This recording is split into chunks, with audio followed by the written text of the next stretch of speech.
A woman arrived at a frozen mountain cabin as payment for a debt she didn't owe. The man who married her had carved another woman's name above the door. Between them stood a brutal winter, a ruthless businessman who'd tracked her through 3 states, and a question neither could answer. Was their marriage real enough to survive what was coming? This is their story. Stay until the end, hit that like button, and drop a comment telling me what city you're watching from.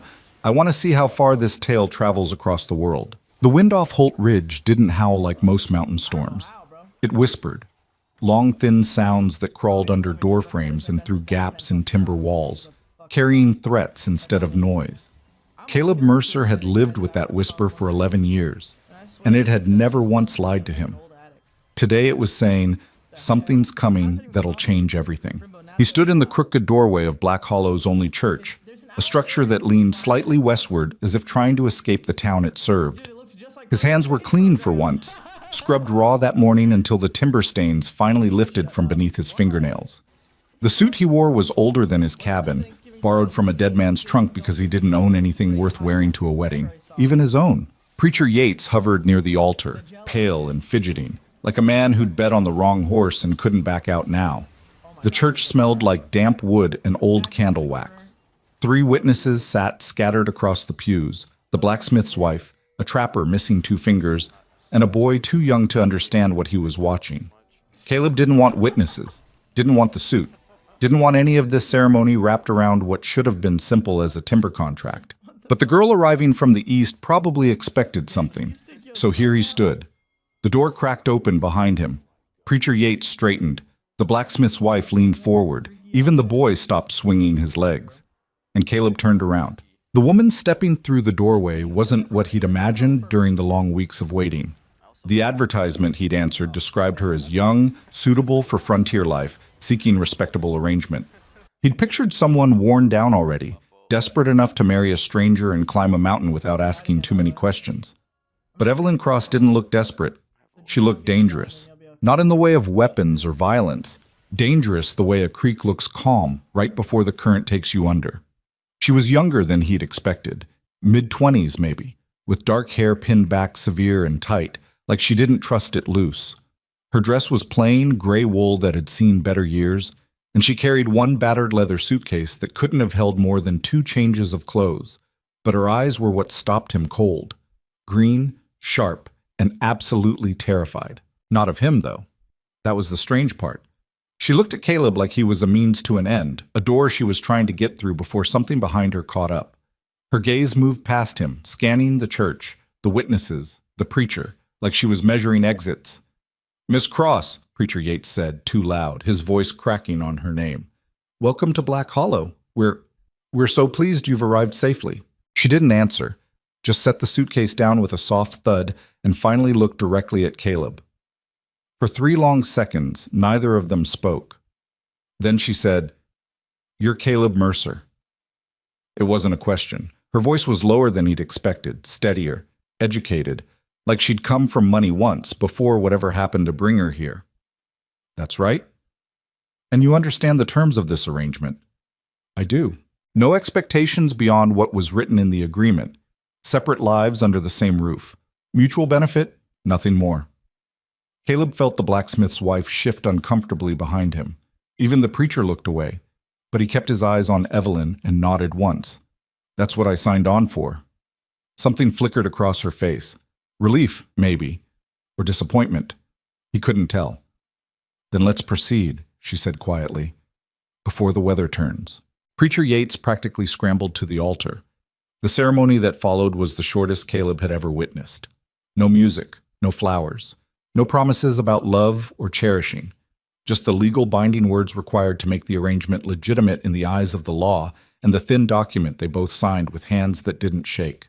When the preacher pronounced them married, Evelyn didn't look at Caleb. She looked at the door like she was already calculating how far up the mountain they could get before dark.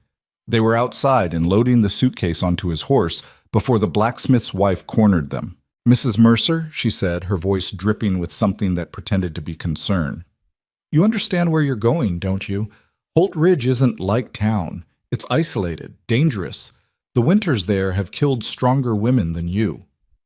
Evelyn's expression didn't change. "Thank you for your concern," I'm just saying there's still time to reconsider. A woman alone up there. She won't be alone, Caleb cut in, his voice flat. She'll be with me. The blacksmith's wife's mouth tightened into a thin line. That's what worries us, Caleb Mercer. Last woman who went up that ridge with you didn't exactly... That's enough. The words came out harder than he'd intended. The blacksmith's wife stepped back, her face flushing red, and after a moment of tense silence, she turned and walked away.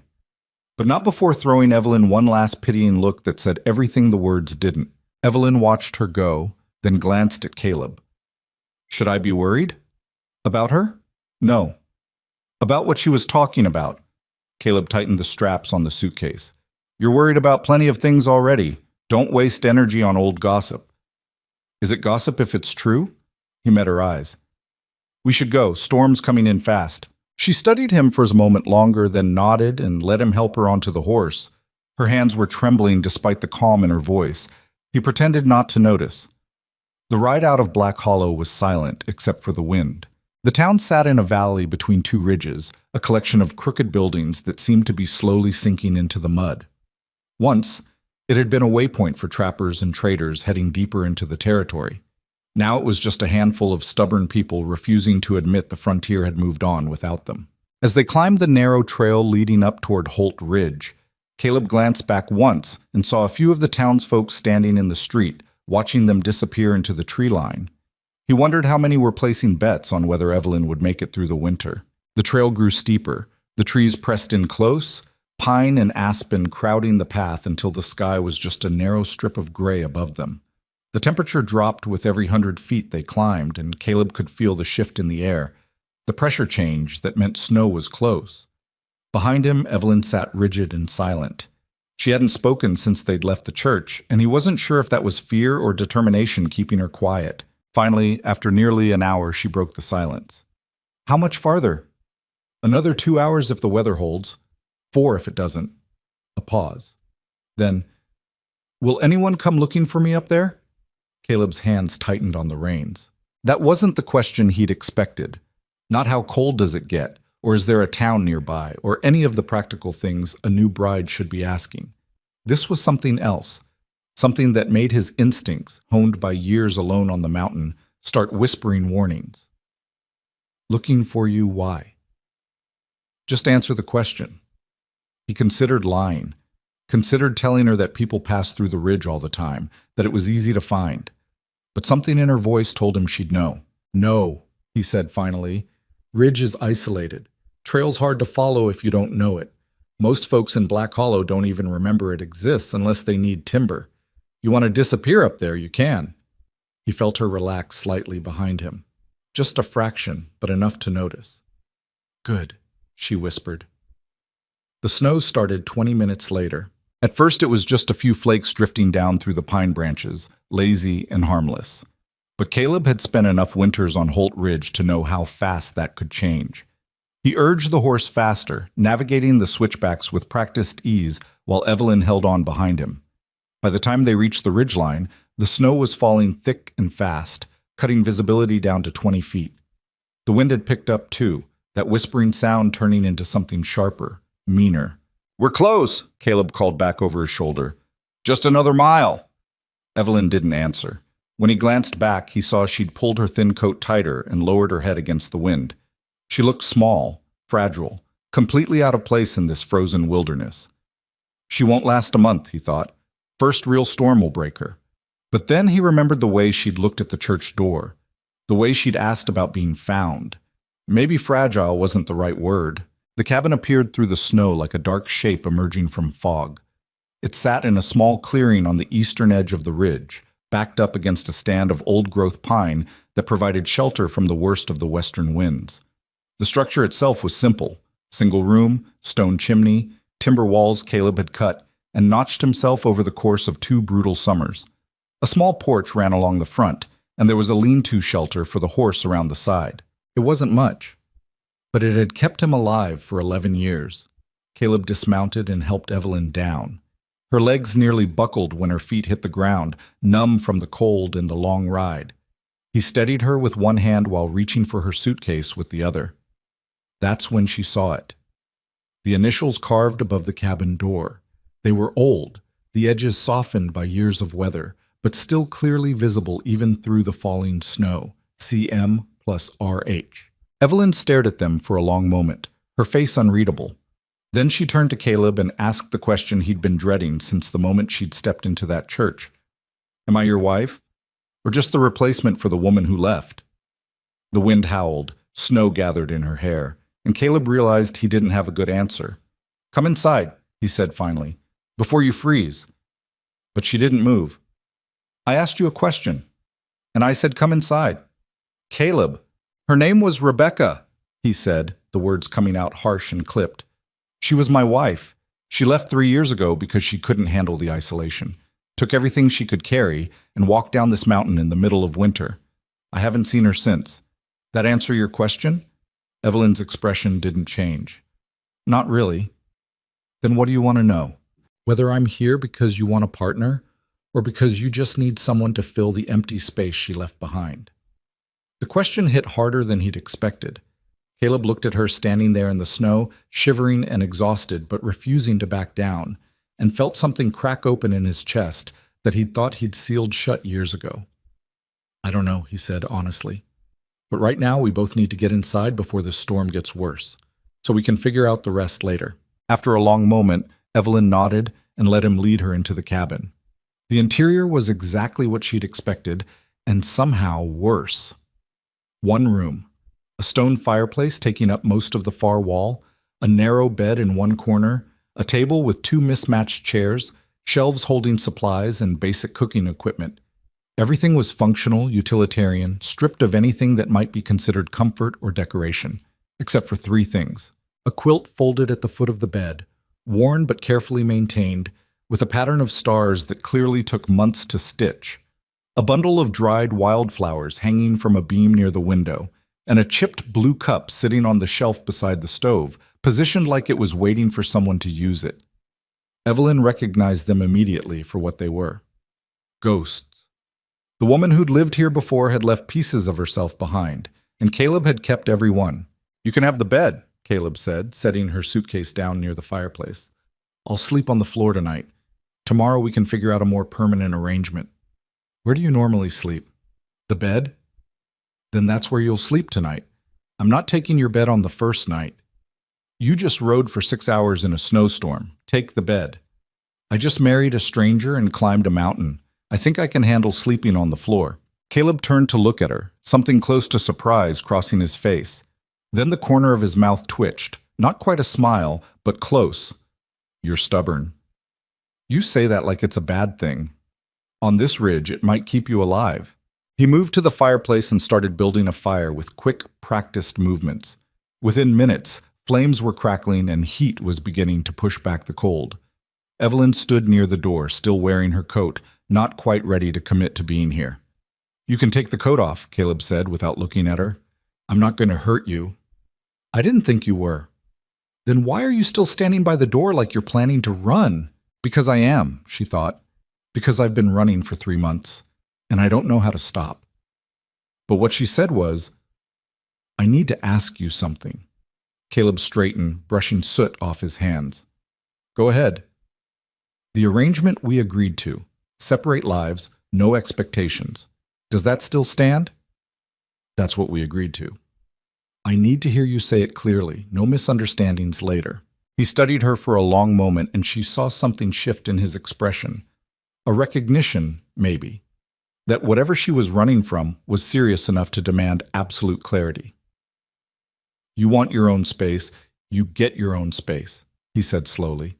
You want to be left alone, I leave you alone. This is a practical arrangement. I need help managing the ridge through winter, and you need somewhere safe to stay. That's the deal. Nothing more unless you decide otherwise. And if I never decide otherwise?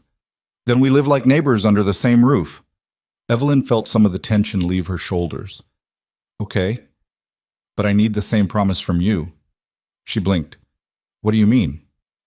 You're running from something. I can see it, and I'm not asking what it is because it's not my business. But if whatever you're running from shows up on this ridge, I need to know about it before it becomes a problem for both of us. Can you promise me that? Her throat went tight. She thought about Victor Hale. About the debt papers with her father's shaking signature at the bottom. About the way Hale had smiled when he'd told her she had two choices: marry him or watch her father go to prison. Yes, she lied. I promise. Caleb held her gaze for another moment, then nodded and turned back to the fire. There's stew in the pot from yesterday. It's cold, but it's food. You should eat something. Evelyn finally took off her coat and moved toward the table. Her whole body ached from the ride, and exhaustion was starting to creep in around the edges of her mind. But she forced herself to eat, to drink water from the chipped blue cup that felt wrong in her hands, to stay alert even as Caleb moved around the cabin in silence. Tell me about the ridge, she said after a while. What should I know? Caleb was checking the door latch, making sure it would hold against the wind. Storm passes tonight. Tomorrow I'll show you the layout. Where the wood's stored, the well, the boundaries you don't cross. Trail down to town takes 4 hours in good weather, 8 in bad.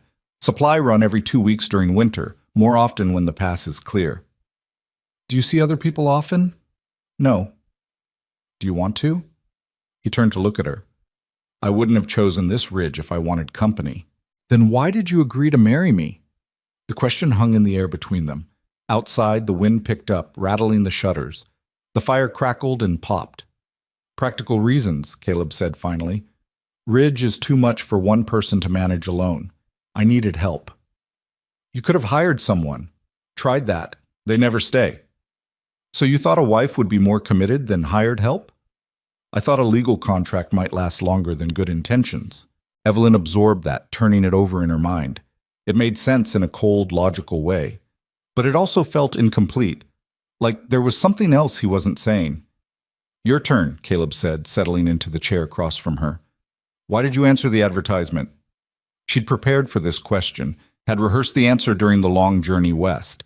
But sitting here in the firelight, looking at this stranger who was now legally her husband, the practiced words felt hollow. I needed to leave Boston, she said carefully. Quickly. This seemed like the best option. Running from what? You said it wasn't your business. I also said if it's going to become a problem for both of us, I need to know. It won't. You sure about that? No, she wasn't sure about anything, but admitting that felt like giving up the last piece of control she had left. I'm sure, she said. Caleb didn't look convinced, but he let it drop. He stood and moved to the shelves, pulling down a second blanket and tossing it to her. You're taking the bed, he said, his tone leaving no room for argument this time. I've slept on this floor 1,000 times. One more night won't kill me. Get some rest. Tomorrow starts early. Evelyn wanted to argue, wanted to maintain the boundary she'd set. But exhaustion was winning, and the bed, despite the ghost of another woman woven into its quilt, looked impossibly inviting. Thank you, she said quietly. Caleb just nodded and settled himself on the floor near the fire, using his coat as a pillow. Within minutes, his breathing had evened out into the rhythm of sleep. But Evelyn lay awake for hours, staring at the ceiling beams and listening to the storm rage outside. She thought about the initials carved above the door, about the woman who'd slept in this bed before her, about whether she'd made a terrible mistake coming here. And she thought about Victor Hale, somewhere far behind her, and prayed to a God she wasn't sure she believed in any more that the distance would be enough. It wasn't until nearly dawn that she finally fell asleep, and when she did, she dreamed of Boston, of debt collectors with frozen smiles, and of running through snow that never ended. The storm broke just before sunrise. Evelyn woke to pale gray light filtering through the shutters and the sound of Caleb moving around the cabin. He was already dressed, stoking the fire back to life, and when he noticed she was awake, he nodded toward the stove. Coffee's on. We've got work to do. She sat up, her body protesting every movement. What kind of work? The kind that keeps you alive out here. Can you handle an axe? I've never held an axe in my life. Then today you learn. Get dressed. We start in 10 minutes. There was no softness in his voice, no accommodation for the fact that she'd just arrived. But somehow, that was better than pity, better than being treated like something fragile that needed protecting. Evelyn pulled on the warmest clothes she had, which weren't nearly warm enough, and stepped outside into a world transformed. The storm had dumped 2 feet of fresh snow across the clearing. Everything was white and pristine and breathtakingly beautiful in a way that felt almost cruel.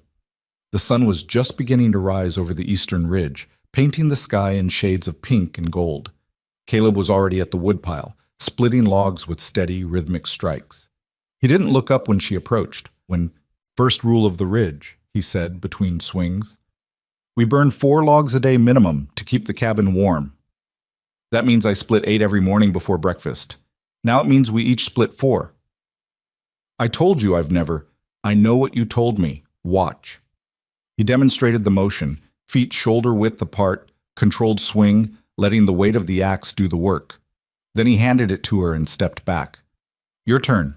The axe was heavier than she'd expected.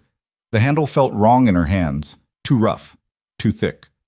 But she positioned herself the way he'd shown her, lifted the blade, and swung. The axe bounced off the log without splitting it. Again, Caleb said. She tried again. Same result. Again. By the 6th attempt, her arms were shaking and sweat was soaking through her dress despite the cold. But on the 7th swing, the log finally cracked open. Good, Caleb said simply. 3 more. It took her nearly an hour to split 4 logs. Her hands were blistered and bleeding by the time she finished, and she could barely lift her arms.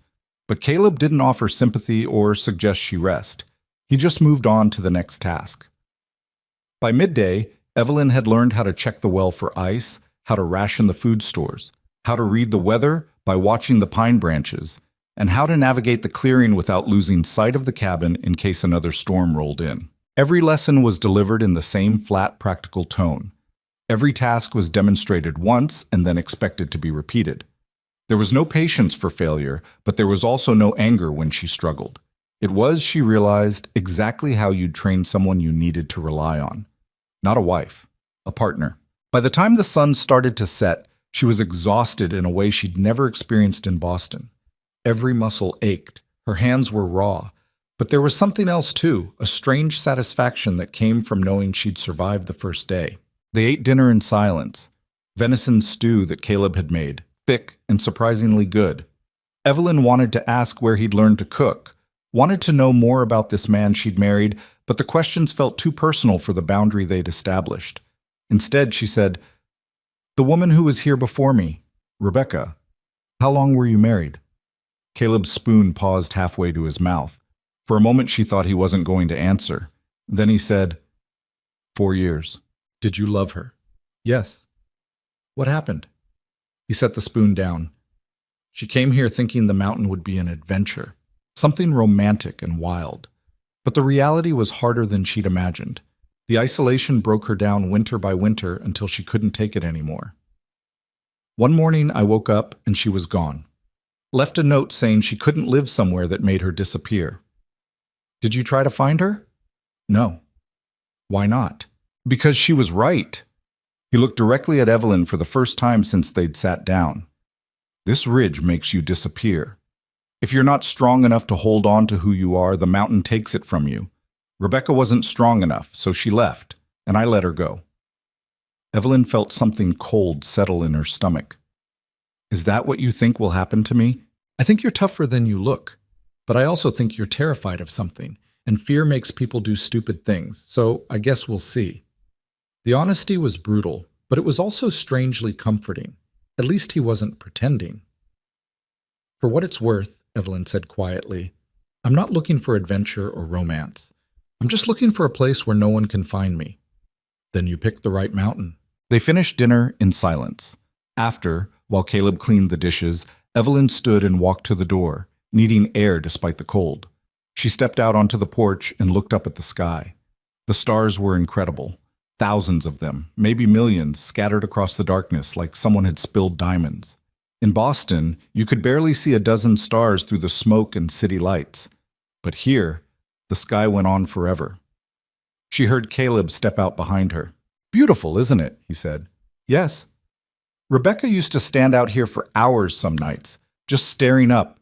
I think she was looking for something to connect to, some reminder that there was a world beyond the ridge. Did she ever find it? No, that was the problem. Evelyn turned to look at him. Do you regret bringing her here? I regret a lot of things, but regret doesn't change what happened. That's not an answer.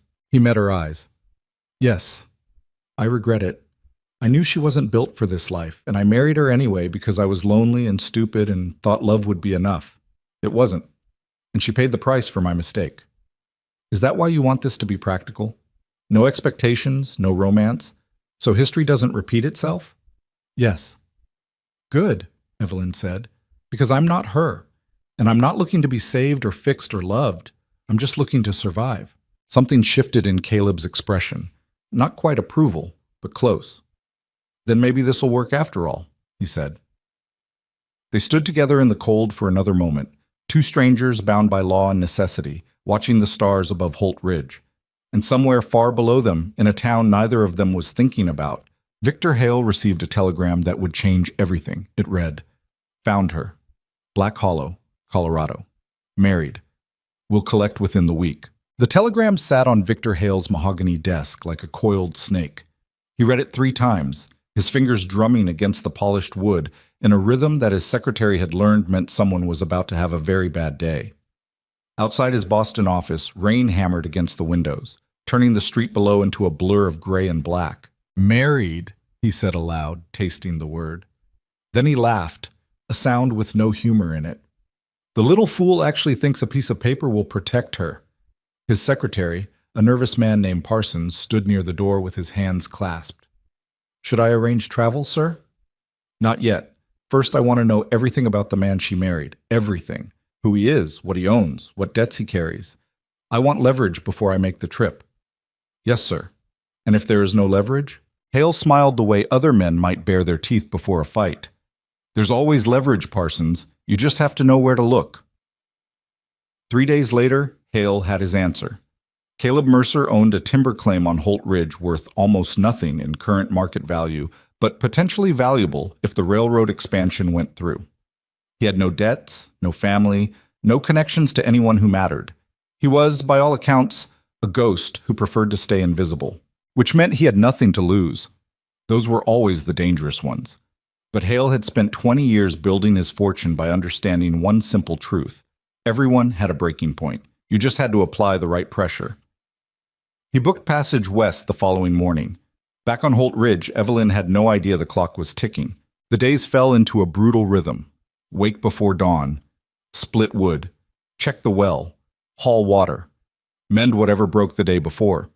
The mountain demanded constant work, and Caleb ran the operation like a military campaign, efficient, relentless, and completely unforgiving of weakness. By the end of the first week, Evelyn's hands were calloused, and her back ached in places she didn't know could hurt. But she was learning how to read the snow for signs of incoming storms, how to keep the fire going through the night without wasting wood, how to move through the clearing without exhausting herself. And she was learning about Caleb. He didn't talk much, but she'd started to notice patterns. The way he always checked the door latch 3 times before bed. The way he kept his knife within arm's reach even inside the cabin. The way his eyes would track movement outside the window like he was expecting something to come through the trees. He was waiting for something. She just didn't know what. One morning, while they were working in silence near the woodpile, she finally asked, "What are you so afraid of?" Caleb's axe stopped mid-swing. He looked at her, his expression unreadable. "What makes you think I'm afraid of anything? You check the door 3 times every night.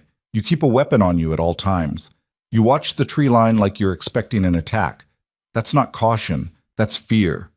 He split the log in front of him with one clean strike, then reached for another. "Maybe I'm just careful. There's a difference between careful and haunted. You've been here a week and you think you know me?" "I think we're both running from something," Evelyn said quietly. "The difference is, you're running from something that already happened. I'm running from something that's still chasing me." Caleb set the axe down and turned to face her fully. "You want to know what I'm afraid of? Fine. I'm afraid of making the same mistake twice. I brought someone to this mountain who wasn't built for it, and I watched her break apart piece by piece until there was nothing left of the person she used to be. So yes, I check the door. I keep a knife close. Because if something goes wrong up here, there's no one coming to help. It's just you and me and the mountain. And the mountain doesn't care if we live or die." The raw honesty in his voice caught her off guard. For a moment, she saw past the walls he'd built and glimpsed the man underneath. Someone who'd been hurt badly enough to armor himself against ever feeling it again. "I'm not Rebecca," Evelyn said. "I know that. Then stop treating me like I'm about to shatter. I'm not. You are. You watch me like you're waiting for me to fail, like you're measuring how long it'll take before I run down that mountain the same way she did. Caleb's jaw tightened. Can you blame me? No, but you can't live your whole life preparing for people to leave. Eventually you have to trust someone to stay. Trust? He laughed, but there was something broken in the sound. Trust is what got me into this mess in the first place. Then we're both stuck, aren't we? Because I can't tell you what I'm running from, and you can't stop expecting me to run. They stood facing each other in the snow, breath misting in the cold air. And Evelyn realized this was the first real conversation they'd had since the wedding. Everything else had been practical, transactional. But this felt different, dangerous even. I should get back to work, Caleb said finally, picking up the axe. But before he could swing, Evelyn spoke again. Her name was Sarah. He froze. My mother, she continued, her voice tight. She died when I was 15. Fever took her in 3 days. My father never recovered. He started drinking, gambling, making deals with men like Victor Hale, who prey on desperate people. By the time I was old enough to understand what was happening, we'd lost everything. The house, the business, everything. Evelyn, Hale held the debts, all of them. And when my father couldn't pay, Hale made an offer. He'd forgive everything if I married him. 53 years old, twice widowed, and he wanted a wife young enough to be his daughter. My father was too broken to fight. He actually tried to convince me it was a good match. Her hands were shaking now, and she shoved them into her coat pockets to hide it. So I ran, took everything I could carry, and disappeared in the middle of the night. I answered your advertisement because it was the only option that put a legal contract between me and Hale. I thought if I was already married, he couldn't touch me. I thought I'd finally be safe. Caleb had gone very still. What happens if he finds you? I don't know. The debt papers have my father's signature, not mine, but Hale doesn't care about legal details. He cares about getting what he wants. And he wanted me. Wanted? Past tense? Evelyn met his eyes. I'm hoping the distance and the marriage certificate will be enough to make him move on, find some other desperate family to exploit. And if it's not? She didn't have an answer for that. The conversation hung between them, heavy and unresolved. Finally, Caleb nodded once and went back to splitting wood. But something had shifted. The wall between them had cracked just slightly, and through that crack, Evelyn saw something she hadn't expected. He believed her. And more than that, he was angry on her behalf. That night after dinner, Caleb did something he'd never done before. He brought down a box from the high shelf and set it on the table between them. Inside were letters, a few photographs, and a folded piece of paper that looked like it had been read 1,000 times. Rebecca's goodbye letter, he said, handing it to Evelyn. I kept it because I needed to remember, needed to make sure I didn't forget why she left. Evelyn unfolded the paper carefully. The handwriting was neat, almost painfully precise. Caleb, I can't do this anymore. The silence is killing me. The isolation is killing me. I wake up every morning and I don't recognize the person I see in the mirror. This mountain is taking everything I am, and if I stay any longer, there won't be anything left to save. I'm sorry. I know you love this place, but I can't love it with you. I need people. I need noise. I need to feel like I exist. Please don't come looking for me. Evelyn read it twice, then handed it back. She wasn't wrong. I know. The mountain does take things from you, but maybe what it takes is what you needed to lose anyway. Caleb looked at her sharply. What do you mean? I mean, Boston took everything from me too. My mother, my father, my future. But all those things were already broken before I lost them. Coming here didn't take anything I still had. It just put distance between me and the wreckage. He was quiet for a long moment, turning the letter over in his hands. Why are you showing me this? Evelyn asked. Because you were right earlier. I've been waiting for you to run, but that's not fair to you. You're not her, and this, he gestured between them, isn't the same situation. So I'm trying to trust that you meant what you said, that you're here to stay. I meant it. Then I need you to promise me something. What? If Hale shows up here, you tell me immediately. You don't try to handle it alone. You don't try to protect me from it. We deal with it together. Agreed? Evelyn's throat went tight. The idea of dragging Caleb into her mess felt wrong. But the alternative, facing Hale alone, felt impossible. "Agreed," she whispered. Caleb nodded and put the box away. Neither of them spoke about it again that night. But when Evelyn went to bed, she noticed something different. The chipped blue cup was gone from the shelf, and the dried flowers above the window had been taken down. Small changes, but they meant something. The second week brought a storm that lasted 4 days. They were trapped inside the cabin with nothing to do but maintain the fire and wait it out. The wind screamed against the walls, and snow piled up against the door until they had to dig themselves out every few hours just to keep from being buried alive. It was during that storm that Evelyn learned Caleb could actually hold a conversation. "Tell me about Boston," he said on the third day, when the silence had stretched so long it felt suffocating. "What do you want to know?" "Anything? I've never been east of Denver." So she told him about the harbor and the ships coming in from Europe, about the markets where you could buy anything if you had the money, about the theaters and the libraries and the way the city never truly slept. "Sounds crowded," Caleb said. It was. You couldn't walk 10 feet without bumping into someone. But that was part of the appeal. You could disappear into the crowd. Be anonymous. You can disappear up here too. It's different. In the city, you disappear because no one's looking. Up here, you disappear because there's no one to see you.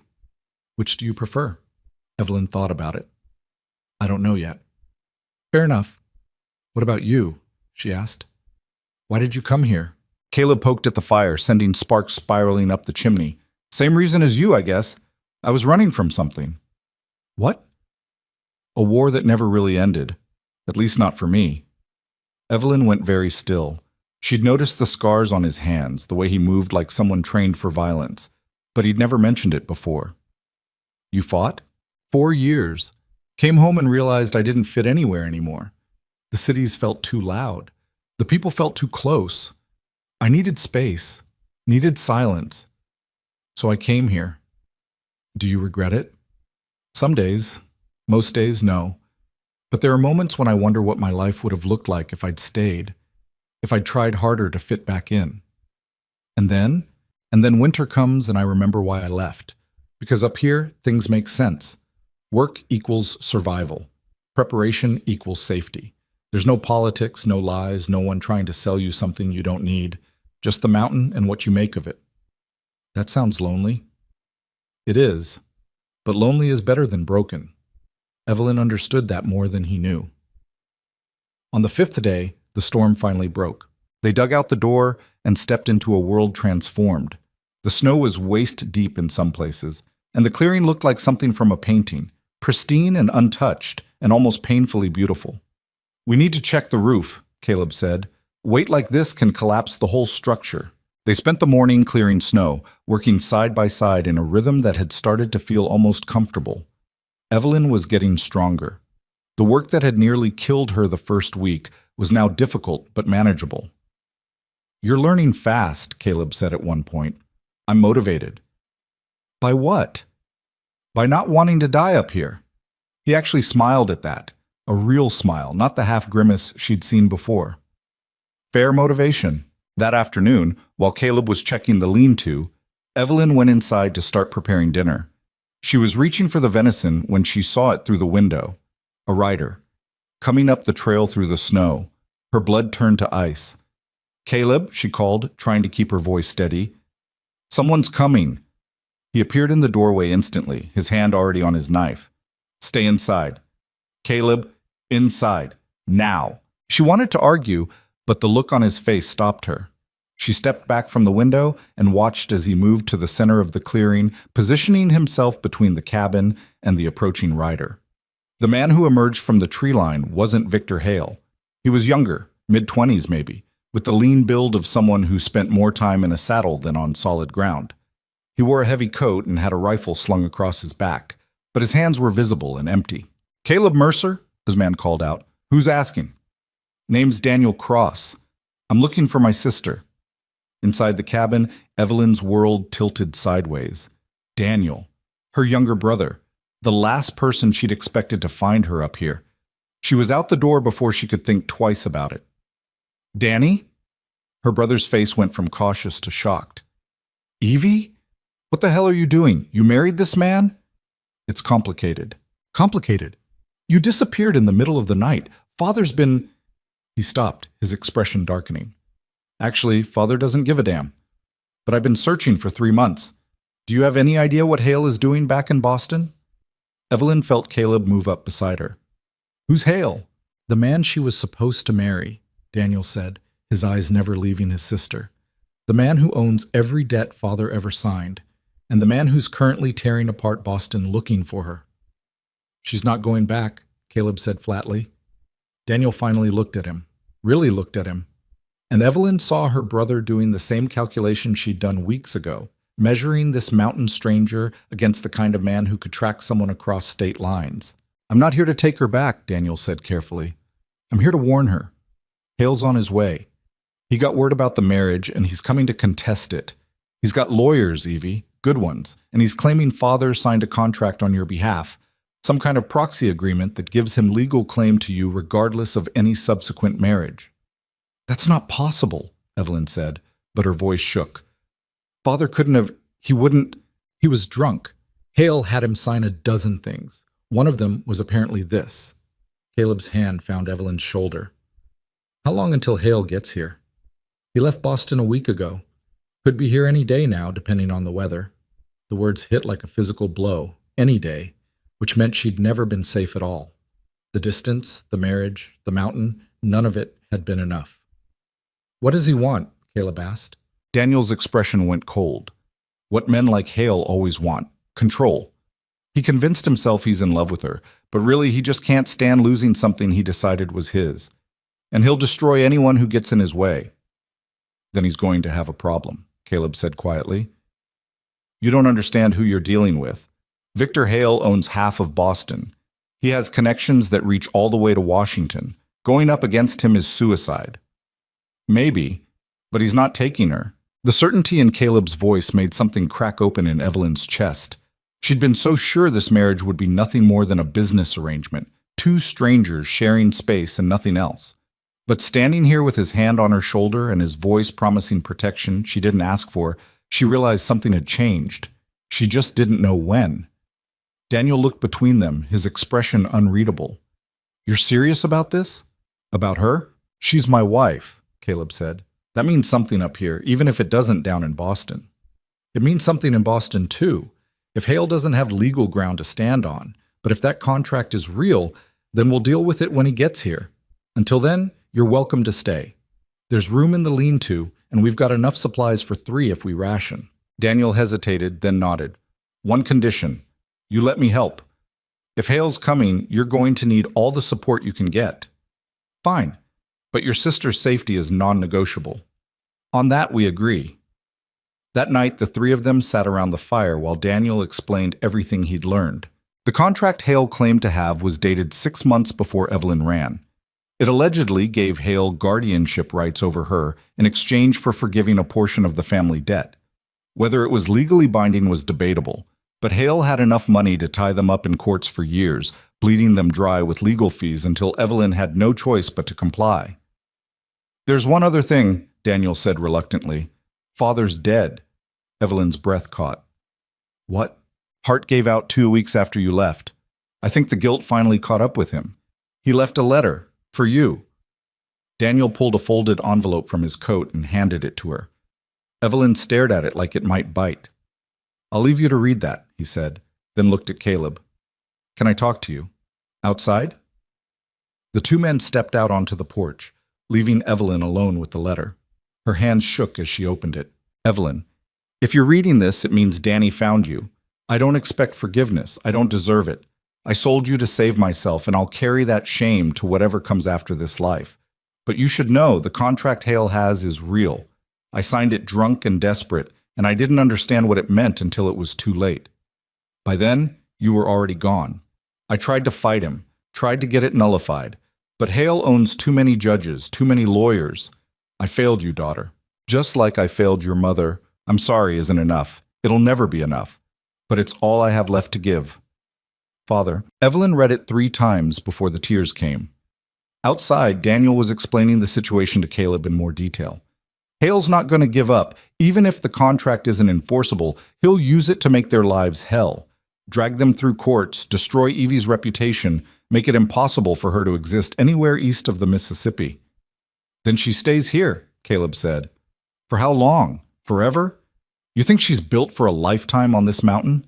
I think she's stronger than you give her credit for. Maybe, but strength doesn't mean she belongs here. This place, it breaks people, Caleb. I've heard the stories about your first wife, about the isolation. You really want to do that to Evie? Caleb's jaw tightened. What Evelyn does is her choice, not mine, not Hale's, not yours. If she wants to leave, she can leave, but it'll be because she decided to, not because some bastard from Boston thinks he owns her. Daniel studied him for a long moment. You love her. I barely know her. That's not what I asked. Caleb didn't answer, because the truth was, he didn't know anymore. What had started as a practical arrangement had become something messier, something that made him check on her throughout the day just to make sure she was okay, something that made him furious at the thought of anyone hurting her. Just be careful, Daniel said quietly. Men like Hale don't lose gracefully, and they don't fight fair. Neither do I. Inside, Evelyn was still staring at her father's letter when the men came back in. She looked up at Caleb, and he saw something broken in her expression. He's really dead? I'm sorry, Evie, Daniel said. She nodded slowly, then carefully folded the letter and set it aside. When Hale comes, I want to face him. I'm done running. Evelyn? Caleb started. No. I've been running for months, and it hasn't solved anything. If he's going to destroy my life, I want to look him in the eye when he does it. That's not going to happen. You can't promise that. Watch me. The intensity in his voice made her breath catch. She opened her mouth to argue, but before she could, Caleb crossed the room and knelt in front of where she sat. Listen to me. I don't care what contract he has or what lawyers he brings. You're not going anywhere unless you choose to. And if you choose to stay, I'll make sure he understands what that means. And what does it mean? Caleb held her gaze. It means you're under my protection now, and I don't break promises.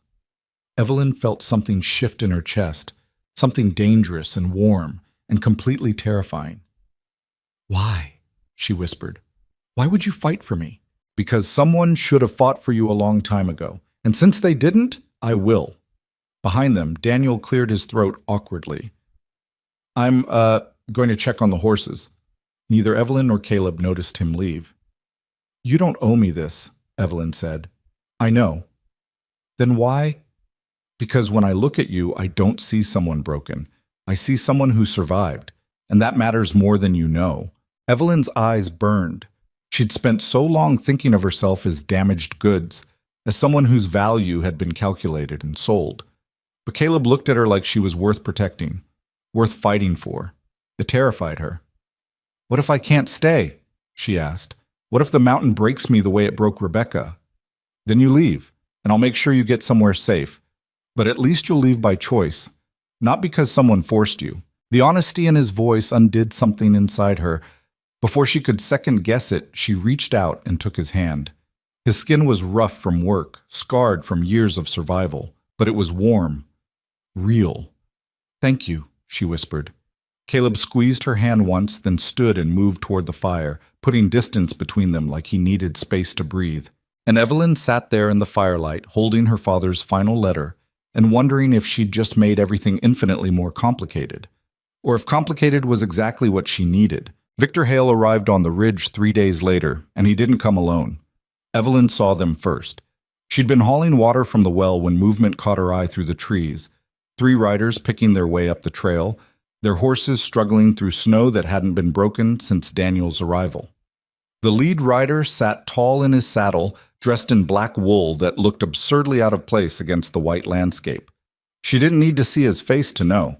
The bucket slipped from her hands, water splashing across the snow. Caleb, she called, her voice barely above a whisper. Then louder, Caleb! He emerged from the cabin with Daniel right behind him, both men reading the fear in her face instantly. Caleb's eyes went to the tree line, and his whole body went rigid. Get inside, he said. No. Evelyn, I said no. I'm not hiding from him. Daniel moved to her side. Evie, maybe you should... I'm done running, Danny. I meant what I said. Caleb looked like he wanted to argue, but something in her expression stopped him. Instead, he positioned himself slightly in front of her, his hand resting casually near the knife at his belt. The message was clear. Hale would have to go through him first. The riders broke through the tree line into the clearing. Victor Hale looked exactly as Evelyn remembered, tall, well-fed, with silver threading through dark hair and eyes that calculated the value of everything they saw. The two men flanking him were younger, harder, the kind hired to intimidate rather than think. One had a rifle visible across his saddle. The other kept his hand near a pistol at his hip. Hale's gaze swept across the clearing, taking in the modest cabin, the woodpile, the rough existence Evelyn had chosen over him. When his eyes finally landed on her, something cold and possessive flickered across his face. "Evelyn," he said, dismounting with practiced ease, "you've led me on quite a chase." "Mr. Hale." Her voice came out steadier than she felt. "You shouldn't have come." "Shouldn't have?" He smiled, but there was nothing warm in it. "My dear, you disappeared in the middle of the night with property that belongs to me. Of course I came. I'm not property. Legally, we can debate that. Your father signed papers? My father's dead." That stopped him, but only for a moment. "I'm aware. My condolences. Though I suspect his death was hastened by the guilt of what he'd done. Selling his daughter to save himself from debtor's prison tends to weigh on a man's conscience." Evelyn flinched, and Caleb stepped forward. "That's far enough," he said quietly. Hale's attention shifted to him for the first time, assessing him the way a predator might size up unexpected competition. "And you must be the mountain man foolish enough to marry her. Caleb Mercer, isn't it?" "What do you want, Hale?" "What's mine? Though I'm willing to be reasonable about how we resolve this situation. I understand you were deceived, that Miss Cross failed to inform you of her existing obligations before entering into marriage. I'm prepared to overlook that deception and offer compensation for the inconvenience she's caused you." "She didn't cause me any inconvenience, and she's not going anywhere." Hale's smile widened. "I don't think you understand the position you're in, Mr. Mercer. I have legal documentation that grants me guardianship over Evelyn in perpetuity. Her marriage to you, conducted without my consent as her legal guardian, is invalid, null and void, which means she has no more right to be here than a runaway servant. That contract was signed under duress by a drunk man who didn't understand what he was agreeing to," Daniel cut in. "It won't hold up in any legitimate court." "Perhaps not. But fighting it through the courts will take years.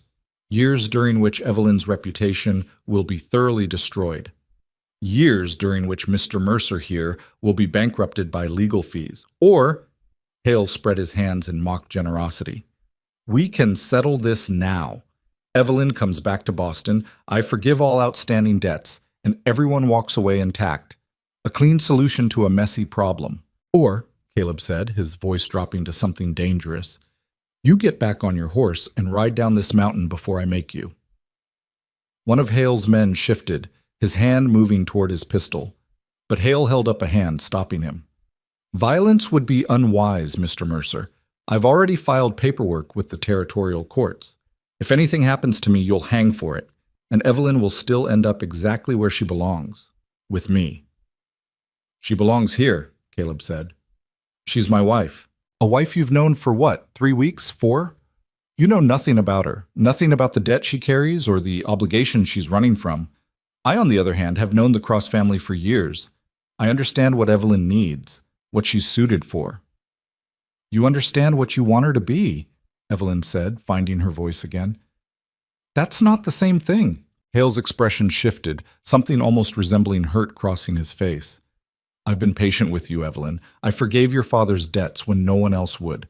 I offered you a comfortable life, security, everything a woman could want. And you repaid that kindness by stealing away in the night like a common thief. You tried to buy me. I tried to save you. From poverty. From scandal.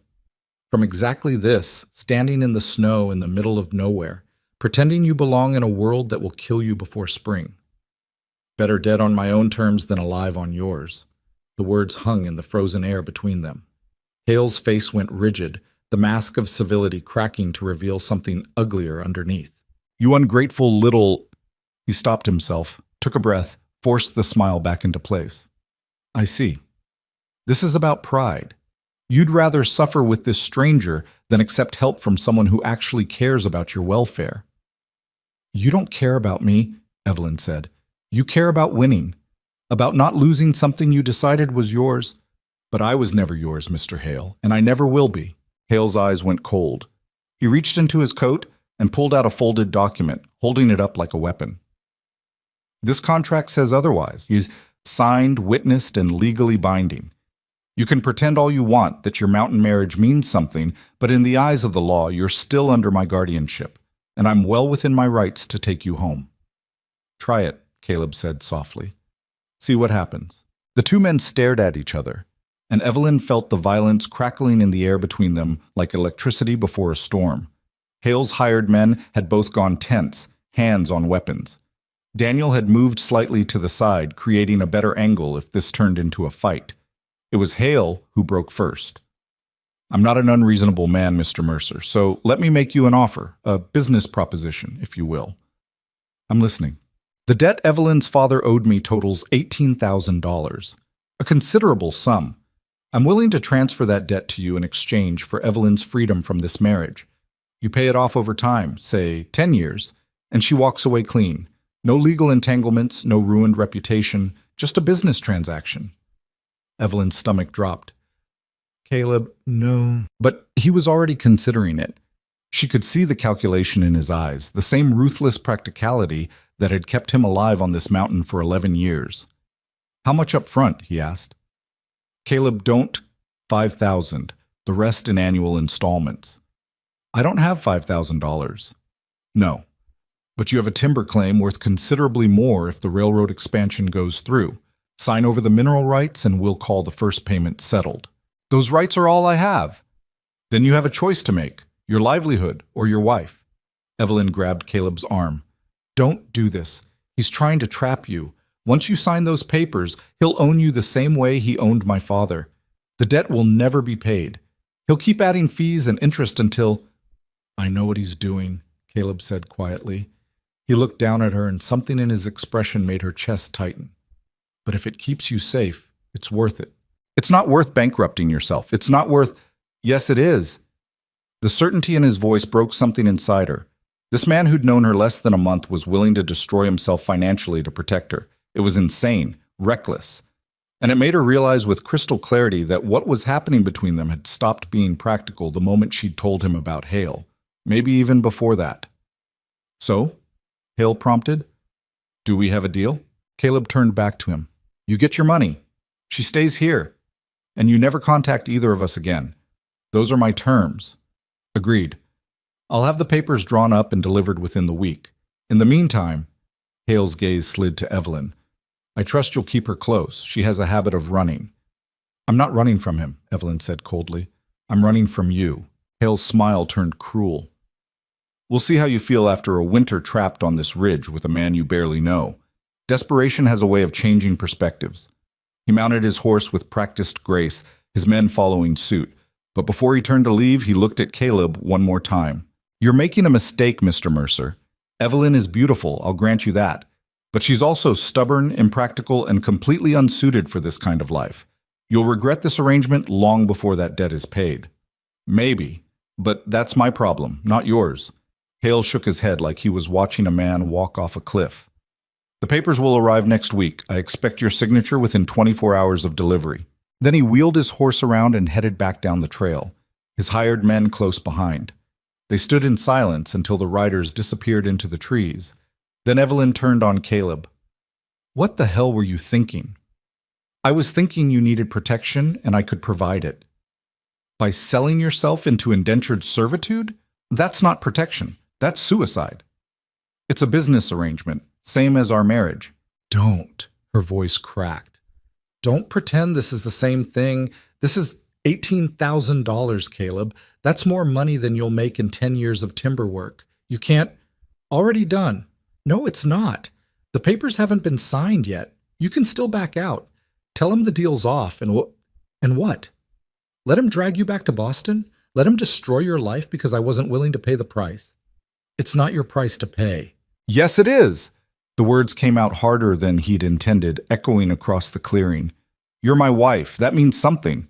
It means when someone tries to hurt you, I do something about it, even if it costs me everything. Evelyn stared at him, her eyes burning. Why? Why would you do this for me? Because someone should have done it a long time ago. And since they didn't, that's not an answer. It's the only answer I have. Daniel, who'd been standing quietly to the side, cleared his throat. I'm going to check the horses. Give you two some privacy. He disappeared around the side of the cabin, leaving Caleb and Evelyn facing each other in the snow. You can't save me by destroying yourself, Evelyn said, her voice shaking. That's not how this works. Then how does it work? Because from where I'm standing, the only options are bad or worse. At least this way, you get to choose your own life. And you get to spend the next decade working yourself to death to pay off my father's debts. How is that fair? Fair? Caleb laughed, but there was no humor in it. Nothing about any of this is fair. Your father sold you to a man who views people as property. You had to run 1,000 miles to escape. I spent 4 years watching my first wife slowly break apart because I was too stubborn to admit she didn't belong here. Fair stopped mattering a long time ago. So what? You're just going to sacrifice everything for a woman you barely know because you feel guilty about Rebecca? The question hit like a slap. Caleb went very still. Is that what you think this is? Guilt? I don't know what else it could be. We've known each other 3 weeks. We agreed this marriage would be practical, nothing more. And now you're acting like what? Like you actually care what happens to me. The words hung between them, raw and vulnerable. Caleb took a step closer, close enough that she could see the storm in his eyes. Maybe I do, he said quietly. Maybe I started caring somewhere between you splitting your first log and you refusing to take my bed. Maybe I look at you and see someone who's stronger than she knows. Someone who survived things that would have broken most people. Maybe watching you fight through these weeks has reminded me what it looks like when someone actually wants to be here. Not because they're chasing some romantic idea of frontier life, but because they're building something real. Evelyn's breath caught. Caleb, I'm not doing this because I feel guilty. I'm doing it because if I let Hale take you, I'll regret it for the rest of my life. And I've already got enough regrets. She opened her mouth to respond, but before she could, a gunshot cracked through the air. They both hit the ground on instinct, Caleb covering Evelyn with his body. Another shot. Then Daniel's voice shouting from near the lean-to. They're still here, in the trees! Caleb was up and moving before Evelyn could process what was happening. He grabbed her arm and half-dragged her toward the cabin. Inside, now! What about Danny? I'll get him. You get inside and stay away from the windows. He shoved her through the door and was gone before she could argue. Evelyn's heart hammered as she pressed herself against the wall, trying to see through the gap in the shutters. Another shot. She saw Caleb sprinting toward the lean-to in a crouch, using the woodpile for cover. Then Daniel appeared, running hard, with Caleb right behind him. They both dove through the cabin door as another bullet splintered the doorframe inches above their heads. Bar the door, Caleb ordered, already moving to the window with his rifle. Daniel slammed the heavy wooden bar into place, while Evelyn stayed low, her mind racing. What's happening? Hale's men didn't leave, Daniel said, breathing hard. They circled back through the trees. I saw them taking positions on the ridge. How many? At least 3. Maybe more. Caleb checked his rifle, his movements calm and methodical despite the chaos. He's not here to negotiate. Never was. The dead offer was just a way to keep us talking while his men got into position. Why? Evelyn asked. What does shooting at us accomplish? It accomplishes exactly what he wants. If we're dead, there's no one to contest the guardianship. He takes you back to Boston, and the whole mess disappears. The cold calculation of it made her sick. But there were witnesses. People in Black Hollow know we're married. Who's going to question a man with Hale's money and connections? He'll spin whatever story he wants. We were attacked by bandits. I went crazy and turned violent. You were tragically killed in the crossfire. Caleb's jaw tightened. He's not playing by civilized rules anymore. Another shot hit the cabin wall, and Evelyn flinched. This was happening because of her, because she'd run, because she'd thought a marriage certificate and a mountain would be enough to keep her safe. This is my fault, she whispered. No. Caleb's voice was hard. This is Hale's fault. He's the one who decided you were property to be bought and sold. He's the one who tracked you here. He's the one shooting at us.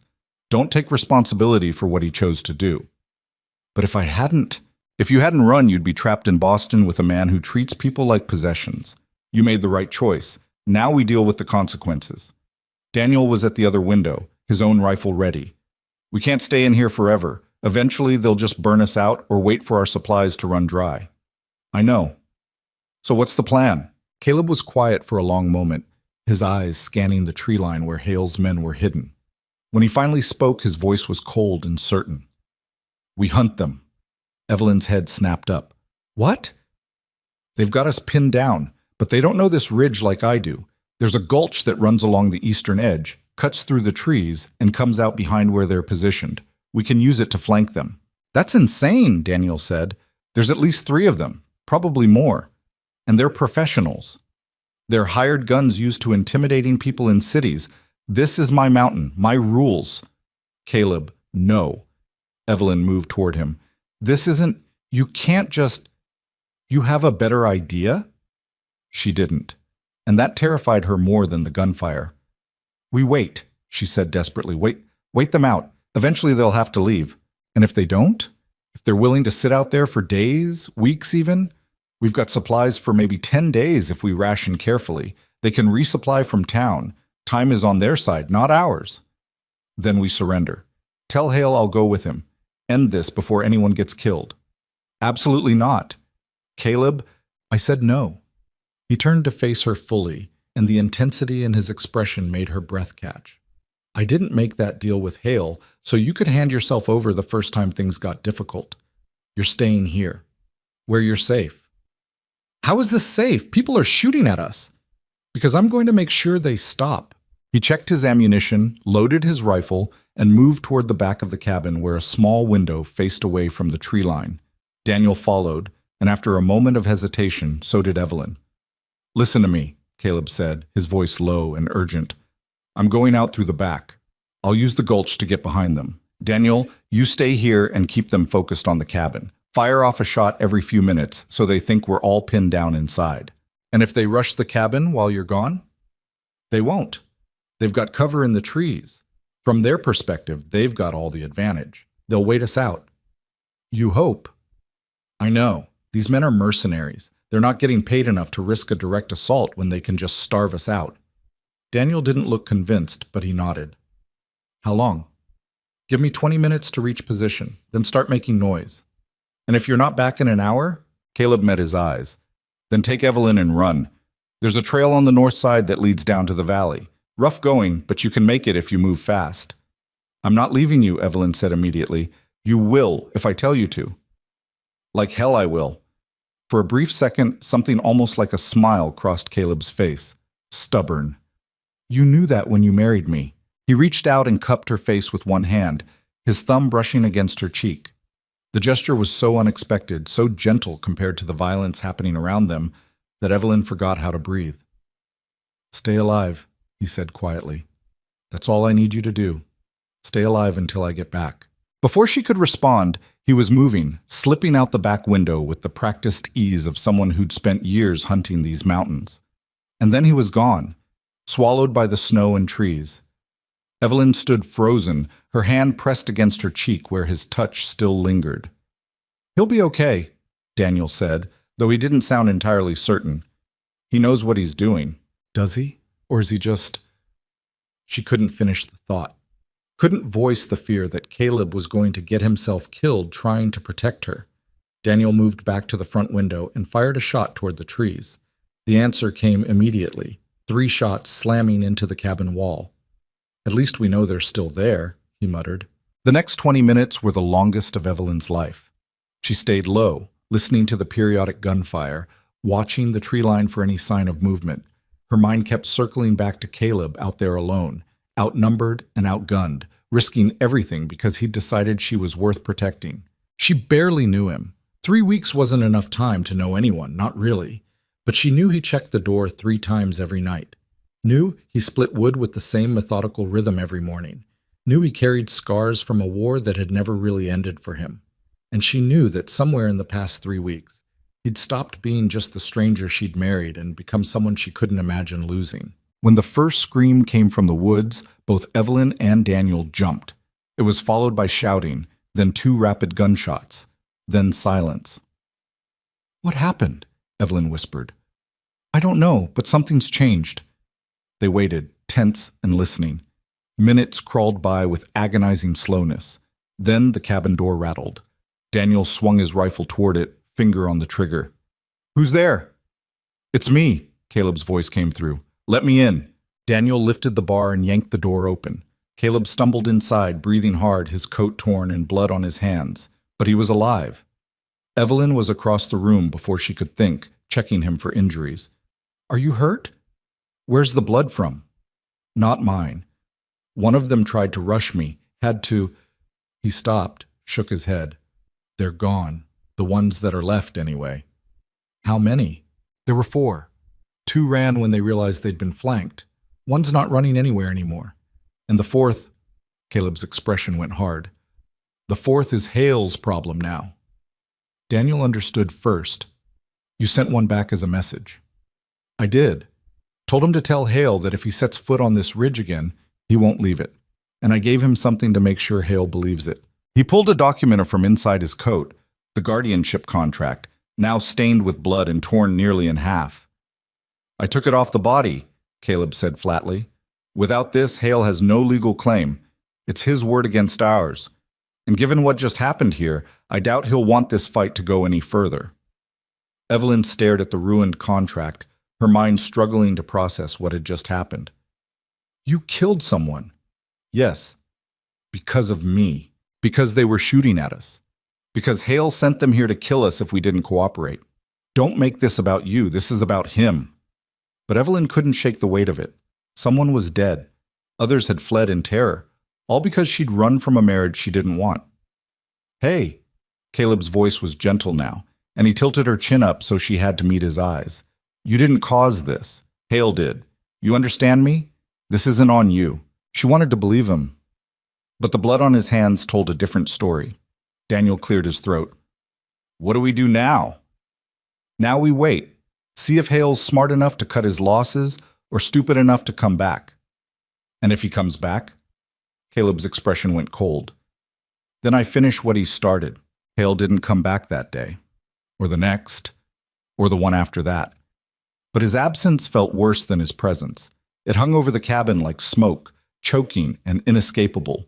Evelyn found herself watching the tree line constantly, jumping at shadows, unable to shake the feeling that he was out there somewhere, waiting. Caleb had changed too.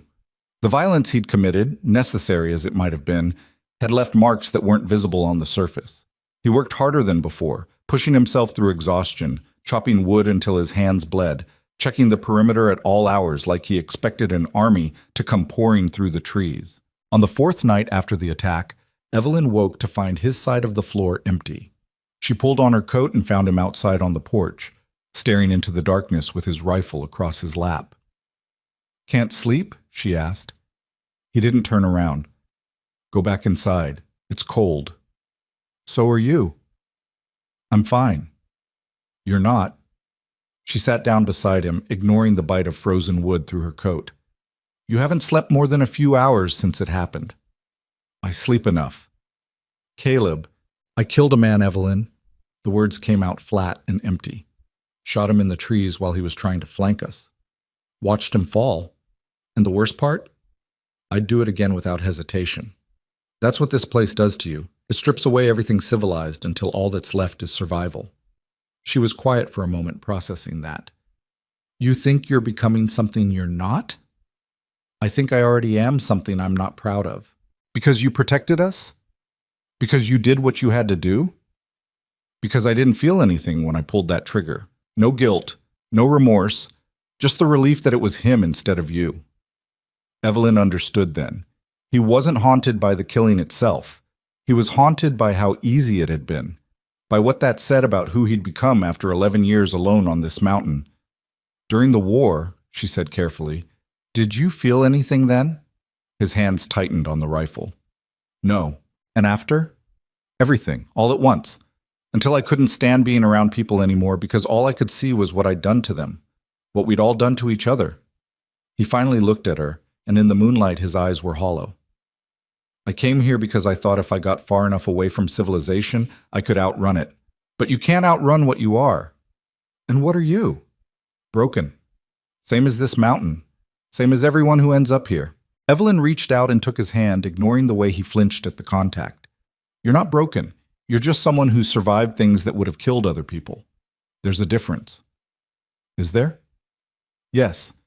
Because broken things can't protect anyone. But you protected me. You protected Danny. You stood between us and armed men because you decided we were worth fighting for. That's not broken. That's just... She struggled for the right word. That's just human. Caleb stared down at their joined hands like he couldn't quite believe they were real. I don't deserve you defending me. Maybe not, but I'm doing it anyway. They sat in silence after that, watching the stars wheel slowly overhead. The temperature dropped further, and eventually Evelyn started shivering despite her coat. Caleb noticed immediately. You should go inside. Not without you. I need to keep watch. Then I'll keep watch with you. He looked like he wanted to argue, but something in her expression stopped him. Instead, he shifted slightly, opening his coat. Come here. Evelyn hesitated only a second before moving closer, letting him wrap the heavy fabric around both of them. His body heat was immediate and overwhelming, cutting through the cold like a promise. She could feel his heartbeat against her shoulder, steady and strong. Thank you, she whispered. For what? For not giving up on me. Even when it would have been easier. His arm tightened around her. Easier doesn't mean better. They stayed like that until dawn started painting the eastern sky pink and gold. And when they finally went inside, something fundamental had shifted between them.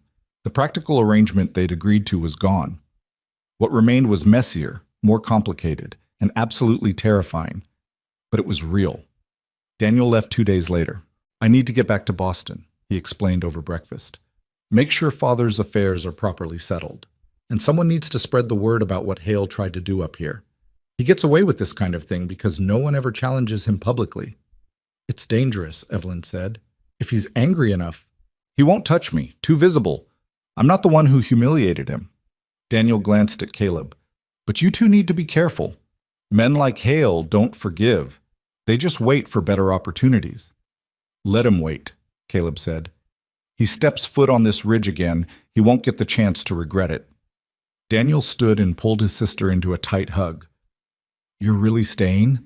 I'm really staying. Even after everything that just happened? Evelyn pulled back and looked at Caleb, who was studiously focused on his coffee. Especially after everything that just happened. Her brother studied her face, reading things she wasn't ready to say out loud. Then he smiled. You love him. I barely know him. That's not what I asked. She didn't have an answer for that. Or rather, she did. But admitting it felt like giving up the last piece of armor protecting her heart. Be safe, Danny. You too, Evie. He shook Caleb's hand, mounted his horse, and disappeared down the trail. And just like that, Evelyn and Caleb were alone again. The silence felt different now. Heavier. Like they were both waiting for the other to acknowledge what was happening between them, but neither quite brave enough to speak first. It was Caleb who finally broke. We need to talk about the debt. Evelyn had been dreading this conversation. Hale's gone. The contract's destroyed. There is no debt. There's still $18,000 your father owed. That doesn't disappear just because Hale gave up on collecting. You're not responsible for my father's mistakes. No, but I made a promise, and I keep my promises. That promise was made under duress. It doesn't count. Caleb set down his coffee and looked at her directly. I'm going to pay it, not because Hale's holding it over us, but because it's the right thing to do. Your father's creditors deserve to be made whole. With what money? You just said yourself the timber claim barely turns a profit. Then I'll make it turn a profit, expand operations, hire help, work the claim harder. That's insane. You'll kill yourself trying. Better than living with the knowledge that I let someone else's debts go unpaid. Evelyn wanted to scream or cry, or both. This isn't about honor. This is about you punishing yourself for something that isn't your fault. Maybe. But I'm doing it anyway. Then I'm helping. That stopped him. What? You heard me? If you're going to work yourself to death paying off my father's debts, then I'm working alongside you. Equal partners. Evelyn, don't.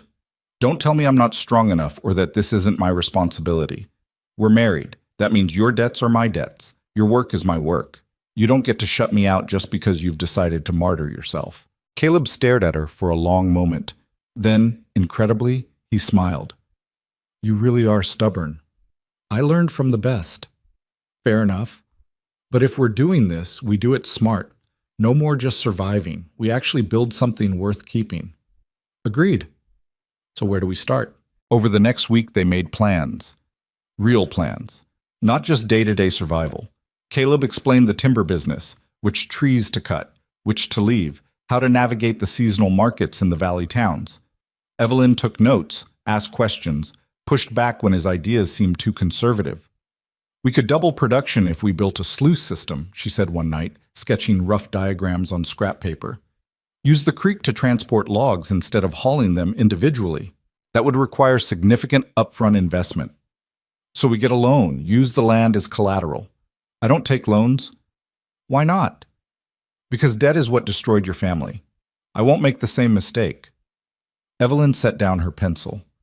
My father's problem wasn't debt. It was gambling and drinking and making deals with predators like Hale. That's completely different from strategic investment in a profitable business.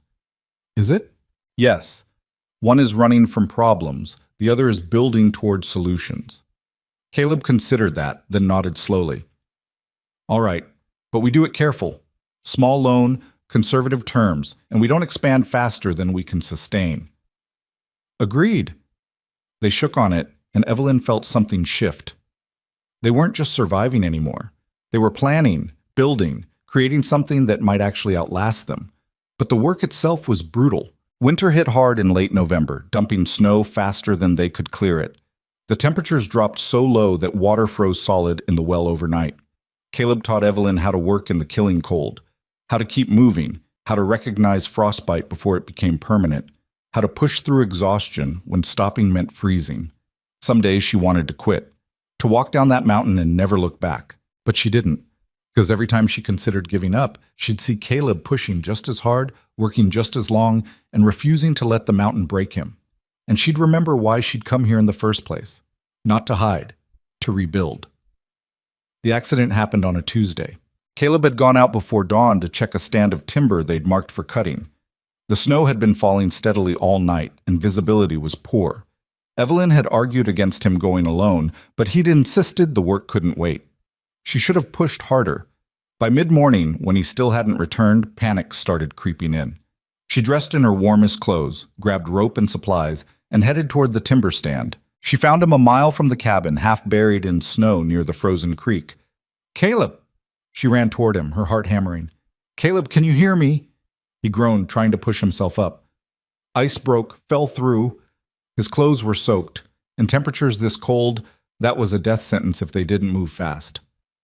"Can you walk?" "Don't know. Legs hurt, might be broken." Evelyn assessed the situation with brutal practicality. He was too heavy for her to carry. The cabin was too far, and staying here meant they'd both freeze. "We're going to get you up," she said, her voice steadier than she felt. "On 3. 1, Evelyn, just go. Get help."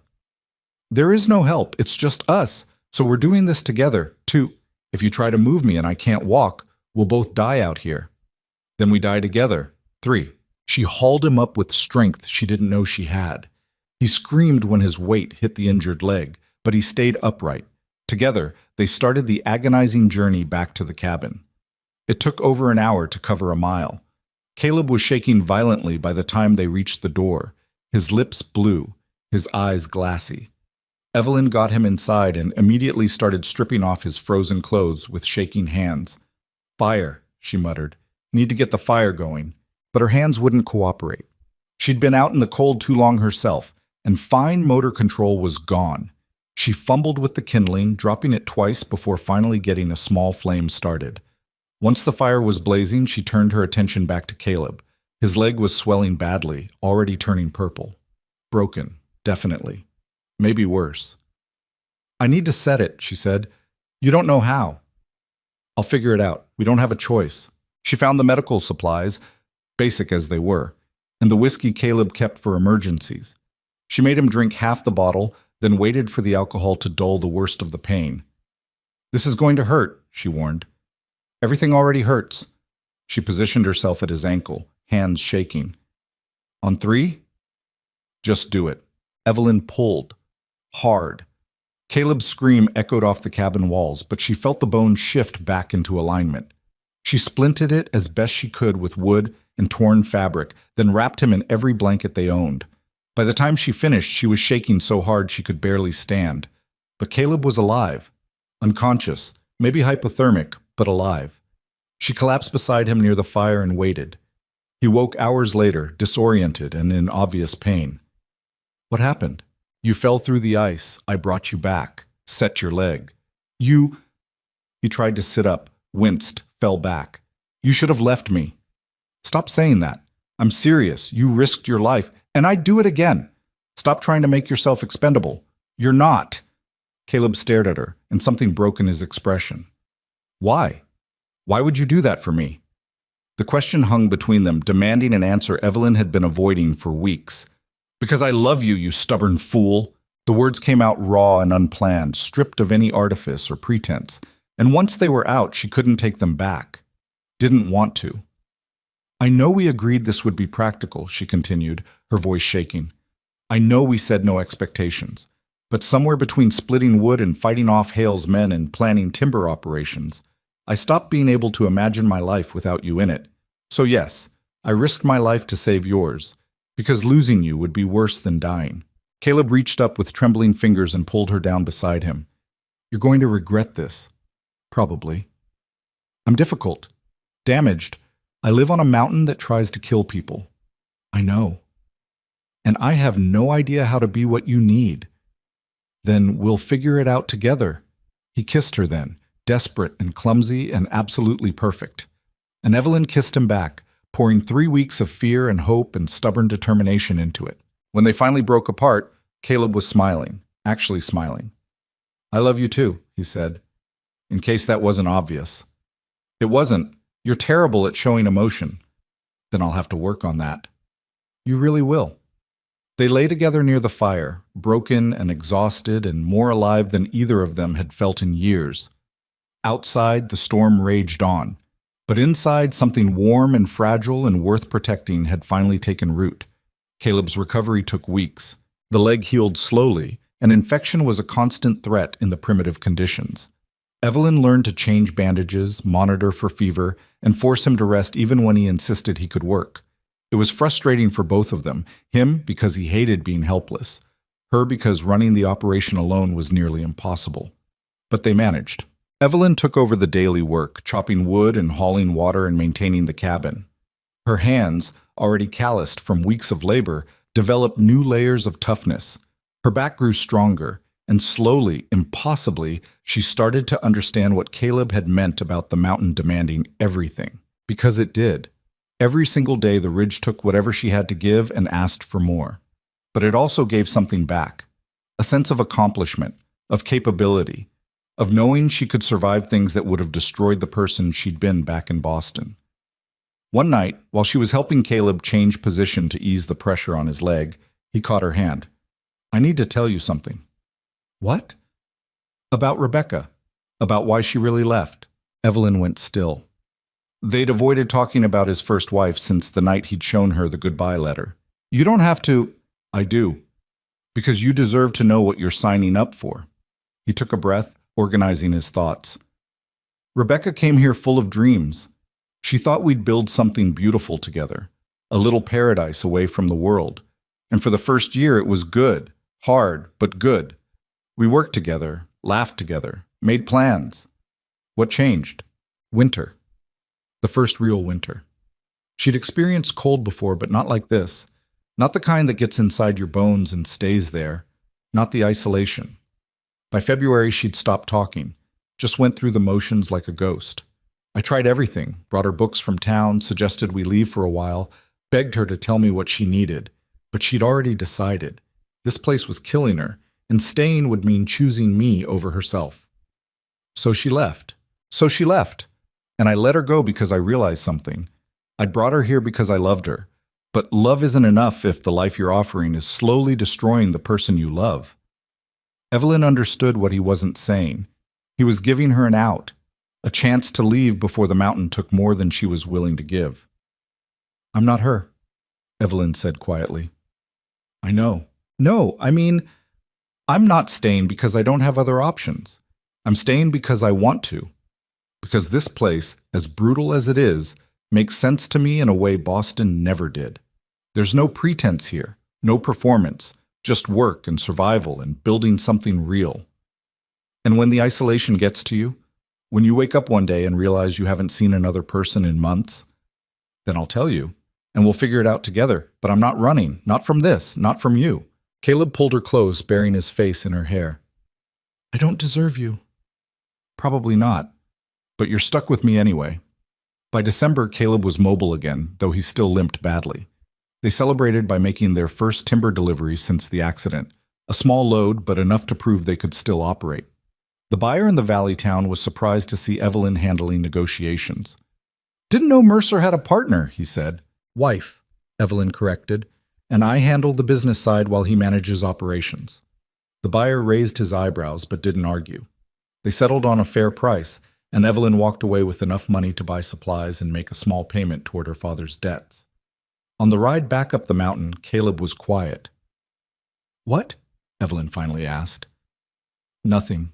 Just thinking." "About?" "About how you handled that negotiation.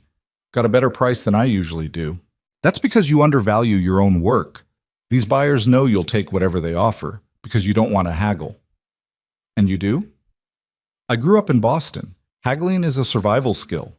He laughed, a real laugh, full and genuine. "We make a good team." "Yeah, we do." They made it back to the ridge just as snow started falling again, but this time the approaching storm didn't feel threatening. It just felt like home. That night, wrapped together under the quilts with the fire crackling, Evelyn asked the question that had been nagging at her for weeks. "What happens when the debt is paid? What do we do then?" Caleb was quiet for a moment. "What do you want to do?" "I don't know. I never thought past surviving." "Me neither." "That's not particularly helpful." He shifted to look at her, his expression serious. "I think we build. Keep expanding the operation. Maybe bring in help. Turn this into something sustainable that doesn't require us to work ourselves to death. And then? And then we live. Actually live, not just survive. Maybe travel during the off-season. See some of the world beyond this mountain." "You'd leave the ridge?" "For you? Yeah, I would." Evelyn's throat went tight. "What if I don't want to leave? Then we stay. Build a life here. Whatever you want, we'll figure it out together." She kissed him then, slow and deep, trying to convey everything she couldn't quite put into words. When they broke apart, she rested her forehead against his. "I was so scared when I came here. Scared of hail, scared of the mountain, scared of what would happen if I stopped running. And now? Now I'm terrified for completely different reasons. Like what? Like how much I need you. Like what would happen if I lost you. Like the fact that this mountain that was supposed to be temporary has become the only place I want to be." Caleb pulled her closer. "Good terrified or bad terrified?" "I'm not sure there's a difference anymore," he laughed softly. "Fair enough." They fell asleep like that, tangled together, while the snow continued to fall outside. And for the first time since arriving on Holt Ridge, Evelyn didn't dream about running. She dreamed about staying. Spring came late to Holt Ridge that year, but when it finally arrived, it came with a vengeance. The snow melted in rushing torrents, turning the creek into a roaring river and the trails into muddy channels that tested every skill Evelyn had learned over the winter. But with the thaw came opportunity. The timber they'd cut during the frozen months could finally be moved, and buyers from 3 different valley towns sent word they were interested in purchasing. Evelyn stood on the porch one morning in early April, watching the sunrise paint the mountains gold, and realized she couldn't remember the last time she'd thought about Boston.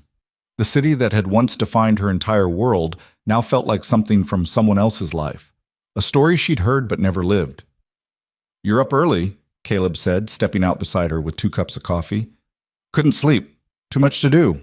He handed her one of the cups and leaned against the railing. His legs still bothered him on cold mornings, probably always would, but he'd stopped complaining about it weeks ago. We could hire help, take some of the pressure off. With what money? We've got enough saved now. Between the winter cuts and the deal you negotiated in March, we're actually ahead for the first time in years. Evelyn sipped her coffee, considering. The idea of bringing someone else onto the ridge felt strange. This place had become theirs in a way she hadn't expected, a private world where they'd built something from nothing. Sharing it seemed almost like a betrayal. What kind of help? She asked finally. Seasonal workers? People who need the work but aren't looking to stay permanent. They come up during cutting season, help process the timber, then head back down when winter hits. You've thought about this. I've thought about a lot of things, like how you're working yourself to exhaustion, and I can't do half of what I used to because of this damn leg. Like how we're never going to pay off that debt if we can't scale up operations. Like how... He stopped, then continued quieter. Like how I want you to have a life that's more than just survival. Evelyn set down her coffee and turned to face him. I have a life. With you. That's enough. Is it? Because I see the way you look at the books Daniel sends, the way you read about what's happening in the world outside this mountain. You miss it, the culture, the people, the possibilities. I miss parts of it, she admitted. But missing something doesn't mean I want to go back to it. There's a difference. Then what do you want? It was a question she'd been asking herself for months. What did she want now that survival wasn't the only goal? Now that she'd proven she could live on this ridge, what came next? I want to build something that matters, she said slowly. Not just for us, something bigger. Something that proves people like Hale don't get to decide how other people's stories end. Caleb studied her face. What are you thinking? I'm thinking there are probably other women like me. Women running from men who think they own them. Women who need a place to disappear while they figure out what comes next. What if we made this ridge into something more than just a timber operation? Like what? Like a way station. A place where people can work and earn money and rebuild their lives without anyone asking questions about where they came from. The idea had been forming in her mind for weeks, crystallizing every time she thought about how close she'd come to ending up as Hale's property. How many other women were trapped in the same situation with no way out? Caleb was quiet for a long moment. Then he said, that would be dangerous. If word got out that we were harboring runaways, we wouldn't be harboring anyone. We'd be offering employment, legal, legitimate work in exchange for fair wages. What people choose to do with that opportunity is their business. Hale would see it as a direct challenge. Good, let him. Caleb's mouth quirked into something almost like a smile. You're serious about this. Completely. We've got the land. We've got the work. And we've got experience with exactly the kind of situation these women would be running from. Why shouldn't we use that to help others? Because it would make us a target. Every powerful man who's ever lost control of a woman would see us as a threat. So we protect ourselves. We build smart. We make this place strong enough that threats don't matter. Caleb looked out at the ridge, at the cabin they'd fortified, the operation they'd expanded, the life they'd carved from nothing. Then he looked back at her. All right, we'll try it, but we do it carefully, one person at a time. And if it becomes too dangerous, then we adapt. But we don't stop. Agreed? Agreed. They shook on it, the same way they'd sealed every major decision since becoming partners. And Evelyn felt something settle in her chest. This was what she'd been searching for without knowing it. Not just safety, not just survival, but purpose. The first person they hired was a woman named Sarah Thompson. She arrived in May, sent by Daniel, who'd apparently been spreading word through certain Boston circles about the opportunities available on Holt Ridge. Sarah was 42, rail thin, with a scar running down the left side of her face and eyes that had seen too much. I can work, she said bluntly when Evelyn met her at the base of the trail. I'm strong. I don't complain. And I don't ask questions. Good. Because we don't answer them, Evelyn replied. You work, you get paid, you keep whatever privacy you need. That's the deal. Sarah's shoulders relaxed fractionally. When do I start? Now. You can bunk in the lean-to we just finished. Meals are communal. Work starts at dawn. Over the next week, Sarah proved herself worth 10 men half her age. She could split wood faster than Caleb, haul water without breaking a sweat, and work from sunup to sundown without complaint. At night, she kept to herself, reading by firelight and never volunteering information about where she'd come from or what she was running from. Evelyn didn't push. She recognized the walls Sarah had built because she'd built the same ones herself not that long ago. But one evening, while they were working together to repair a section of fencing, Sarah finally spoke. "My husband used to beat me. For 17 years. Everyone knew. No one helped. Then one night I fought back, put a kitchen knife through his shoulder. He lived, but the law didn't care that I was defending myself. They cared that I'd assaulted a respected businessman, so I ran." Evelyn's hand stilled on the fence post. "I'm sorry. Don't be. Best thing I ever did was run. Only regret is that I didn't do it sooner."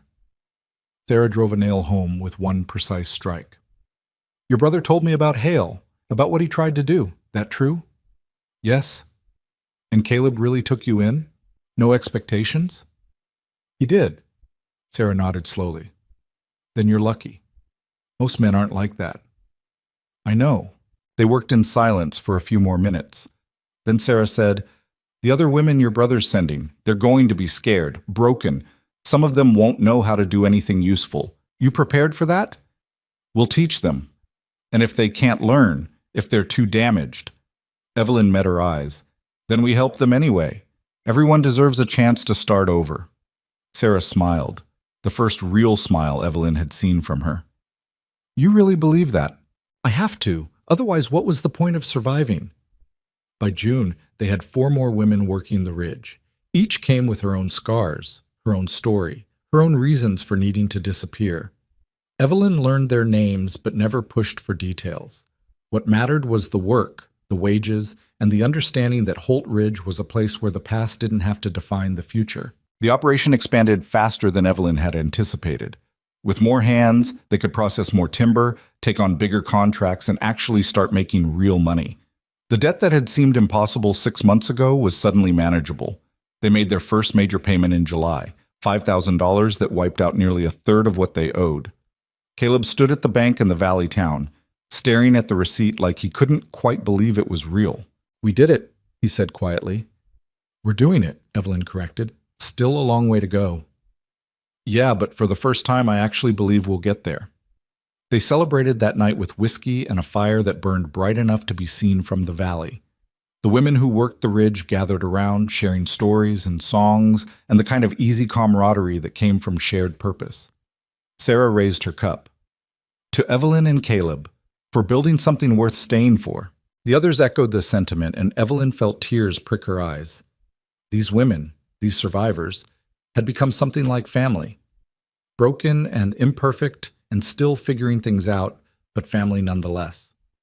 Late that night, after everyone else had gone to bed, Caleb found Evelyn still sitting by the fire. "You should rest," he said. "Tomorrow's another long day." "I know, I needed a minute to process. 6 months ago, I was running for my life. Now I'm running a business that's actually helping people. It doesn't feel real."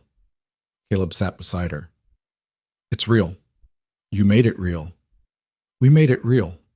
No. This was your vision. I just helped execute it." Evelyn leaned against his shoulder. "We're good together at this whole partnership thing." "Yeah, we are." He was quiet for a moment, then said, "I want to marry you again." She pulled back to look at him. "We're already married." "I know, but that first ceremony, that was about survival, about legal protection. I want to do it again, not because we have to, because we want to, because I love you, and I want everyone to know it." Evelyn's throat went tight. "You want a real wedding. I want to stand in front of these women we've brought together and promise you everything I should have promised the first time. Love, partnership, a future built on more than just necessity." "Caleb Mercer, are you getting sentimental on me?" "Maybe. Is that a problem?" She kissed him then, deep and thorough, and full of every emotion she'd been holding back. When they finally broke apart, she was smiling. "Yes, let's do it. Let's have a real wedding." They held the ceremony in August, on the ridge, with everyone gathered in the clearing. There was no preacher this time, just Sarah, who'd been ordained years ago in a different life, and the community they'd built standing witness. Caleb wore the same borrowed suit from the first wedding, but this time Evelyn wore a dress Sarah had helped her sew from fabric they'd brought up from the valley. It wasn't fancy, the stitching was uneven, and the hem dragged slightly in the dirt, but it was hers, made by her own hands and the hands of women who understood what it meant to build something new from broken pieces. When Sarah asked Caleb if he took Evelyn as his wife, he didn't just say yes. He spoke from the heart. I take you as my partner, my equal. The person who taught me that strength isn't about surviving alone. It's about choosing to build something with someone else. I promise to stand beside you, to listen when you speak, to fight for you when you need protecting, and trust you to fight for yourself when you don't. I promise that whatever comes next, we face it together. Evelyn's turn was harder. She'd never been good with words, never trusted herself to speak the things that mattered most. But standing here in front of these women, in front of the man who'd given her a chance when no one else would, she found the words anyway. When I came here, I was running. From a man who thought he owned me. From a life that had become a cage. I thought if I could just get far enough away, I'd be free. But you taught me something, Caleb. Freedom isn't about distance. It's about choice. And every day, I choose you. I choose this ridge. I choose the life we're building. Not because I have to, because I want to. Because loving you taught me what it means to be brave enough to stay. There wasn't a dry eye in the clearing. When Sarah pronounced them married, Caleb pulled Evelyn close and kissed her like they were the only two people in the world. And for that moment, they were. The celebration lasted into the night. Someone had brought a fiddle up from the valley, and they danced under the stars until exhaustion and joy became indistinguishable. Evelyn watched the women who worked the ridge laughing and spinning and looking more alive than they probably had in years, and she understood something fundamental. This was what freedom looked like. Not perfection, not safety, just the chance to choose your own path and live with the consequences. Victor Hale returned one final time in September, but he didn't come with guns this time. He came alone, looking older than Evelyn remembered, tired, like the intervening months had taken something essential from him. Caleb met him at the tree line, rifle in hand. You're not welcome here. I know. Hale dismounted slowly. I'm not here to cause trouble. I need to speak with Evelyn. 5 minutes. Then I'll leave and never come back. Caleb looked back at the cabin where Evelyn was watching from the porch. She nodded, and he reluctantly stepped aside. Hale walked forward, stopping 10 feet from the porch. Up close, the changes were even more obvious. His expensive clothes hung loose on a frame that had lost considerable weight. His hair had gone more gray than silver, and his eyes, those calculating, predatory eyes, looked empty. You've built something here, he said, looking around at the expanded operation, the additional structures, the women working in the distance. I underestimated you. Was that all you came to say? No, I came to... He stopped, struggled with something internal, then continued. I came to apologize for what I tried to do, for how I treated you, for believing I had any right to you just because your father owed me money. Evelyn descended the porch steps slowly. Why now? Because I lost everything. The reputation I spent 20 years building, the connections, the respect. Your brother made sure everyone in Boston knew what I'd tried to do up here. And it turned out people have limits. Even people who'd tolerated my other behaviors drew the line at attempted murder. Good. I deserve that. I deserve worse. He reached into his coat and pulled out a leather portfolio. These are the original debt documents, all of them. I'm forgiving the entire amount. Evelyn stared at the portfolio like it might be a trap. Why? Because I can't undo what I did. Can't take back the fear I caused or the violence I ordered. But I can at least make sure you're free of any financial obligation to me. Consider it my final act before leaving Boston permanently. Where will you go? West. Maybe California. Somewhere I can start over without my past following me. He set the portfolio on the porch railing. I don't expect forgiveness. I don't deserve it. But I wanted you to know that you were right about everything. I didn't love you. I loved the idea of owning something beautiful that everyone else wanted. And it took losing everything to understand how toxic that was. Evelyn picked up the portfolio and flipped through the documents. They were legitimate. Signed, notarized, with clear language releasing her and Caleb from all debts. After months of planning and working and scraping together payments, the burden was simply gone. Thank you, she said finally. Hale nodded. Take care of yourself, Evelyn. You've built something remarkable here. Don't let anyone, including yourself, destroy it. He mounted his horse and rode back down the trail. They watched until he disappeared completely, swallowed by the forest and the gathering dusk. Caleb moved to stand beside Evelyn. Do you believe him? About the apology? I don't know. Maybe. People can change, or at least recognize what they've become. She handed him the portfolio. Either way, we're free. Actually free. No debt, no obligation, just the life we choose to build. Caleb stared at the documents and she saw the exact moment it hit him. The weight he'd been carrying for months, the responsibility, the burden, the fear that they'd spend decades paying for her father's mistakes, simply dissolved. We're free, he repeated, like he was testing the words. We're free. He pulled her close, burying his face in her hair, and Evelyn felt him shake with something that might have been laughter or tears, or both. That night they gathered everyone in the clearing and told them what had happened. The women cheered and embraced and celebrated like they'd won a war. Because in a way, they had. They'd proven that men like Hale didn't get the final word, that running wasn't the same as losing, that building something new was always possible, even when the past seemed determined to destroy you. Sarah pulled Evelyn aside later, while the celebration was still going strong. What will you do now? She asked. Now that the debt's gone? Keep building, expand the operation, help more women find their way here. Maybe eventually build a real community, something permanent that outlasts all of us. That's ambitious.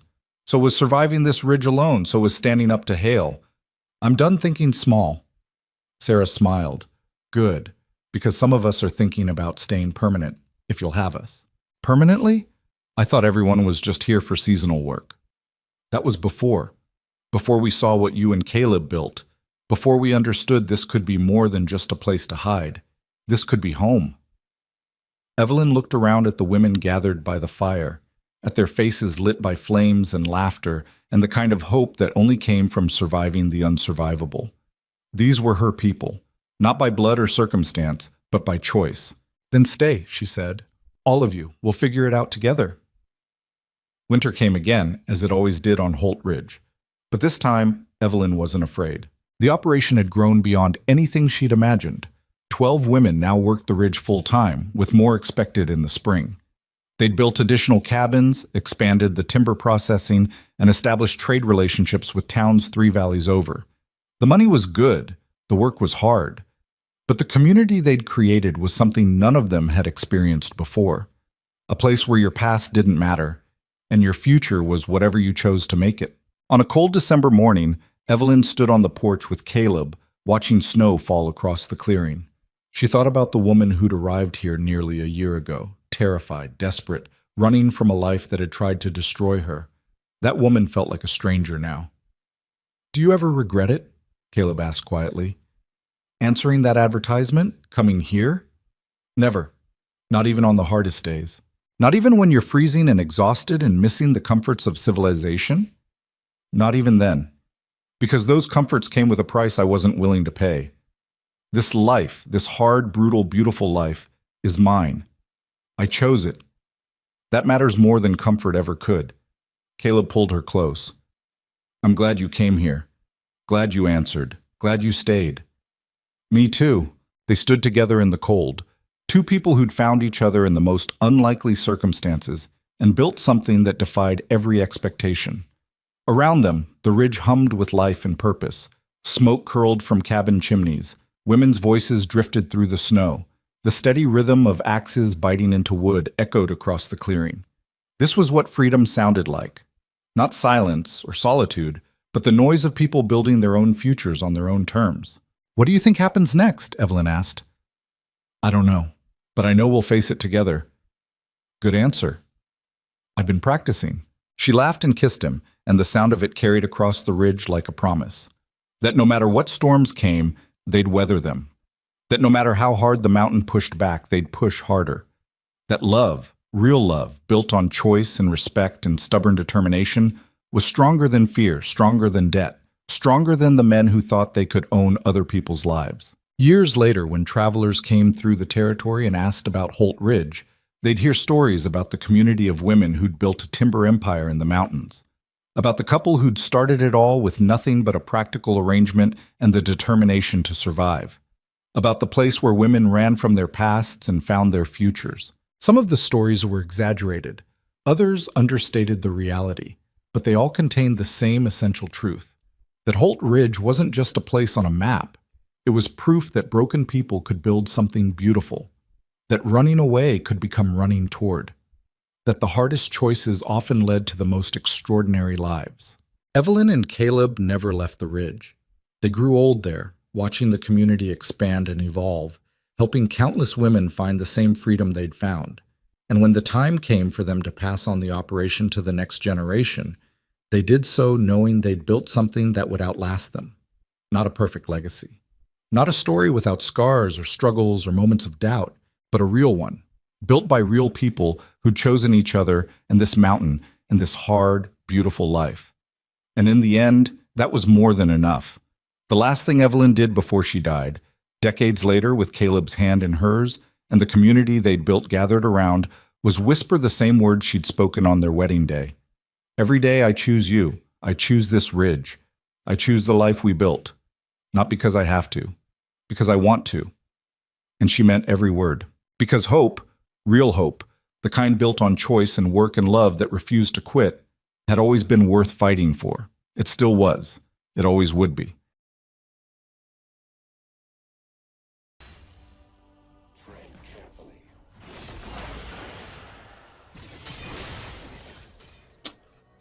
I'm scared as shit. You should maybe be scared a little bit. No one's around you, bro. You should just be able to end the game. Alright. Can you stick your hole out? Sits on it. What the fuck? Imagine if I said that. Daydream about it. Dude, check out Freaky out of nowhere, bro.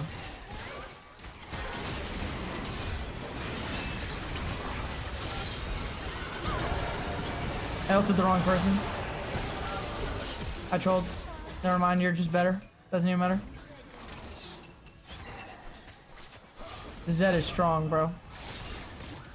You gotta get out of there.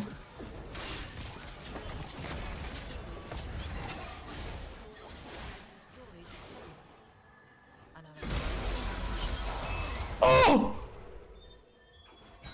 Oh, you're dead though. It was about proving a point. What?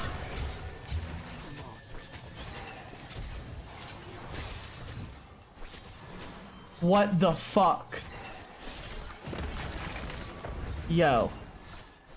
GG. Holy aura. I feel the aura pulse all the way in Orlando, dude. I'm 6.5 hours away from you and I just felt that shit.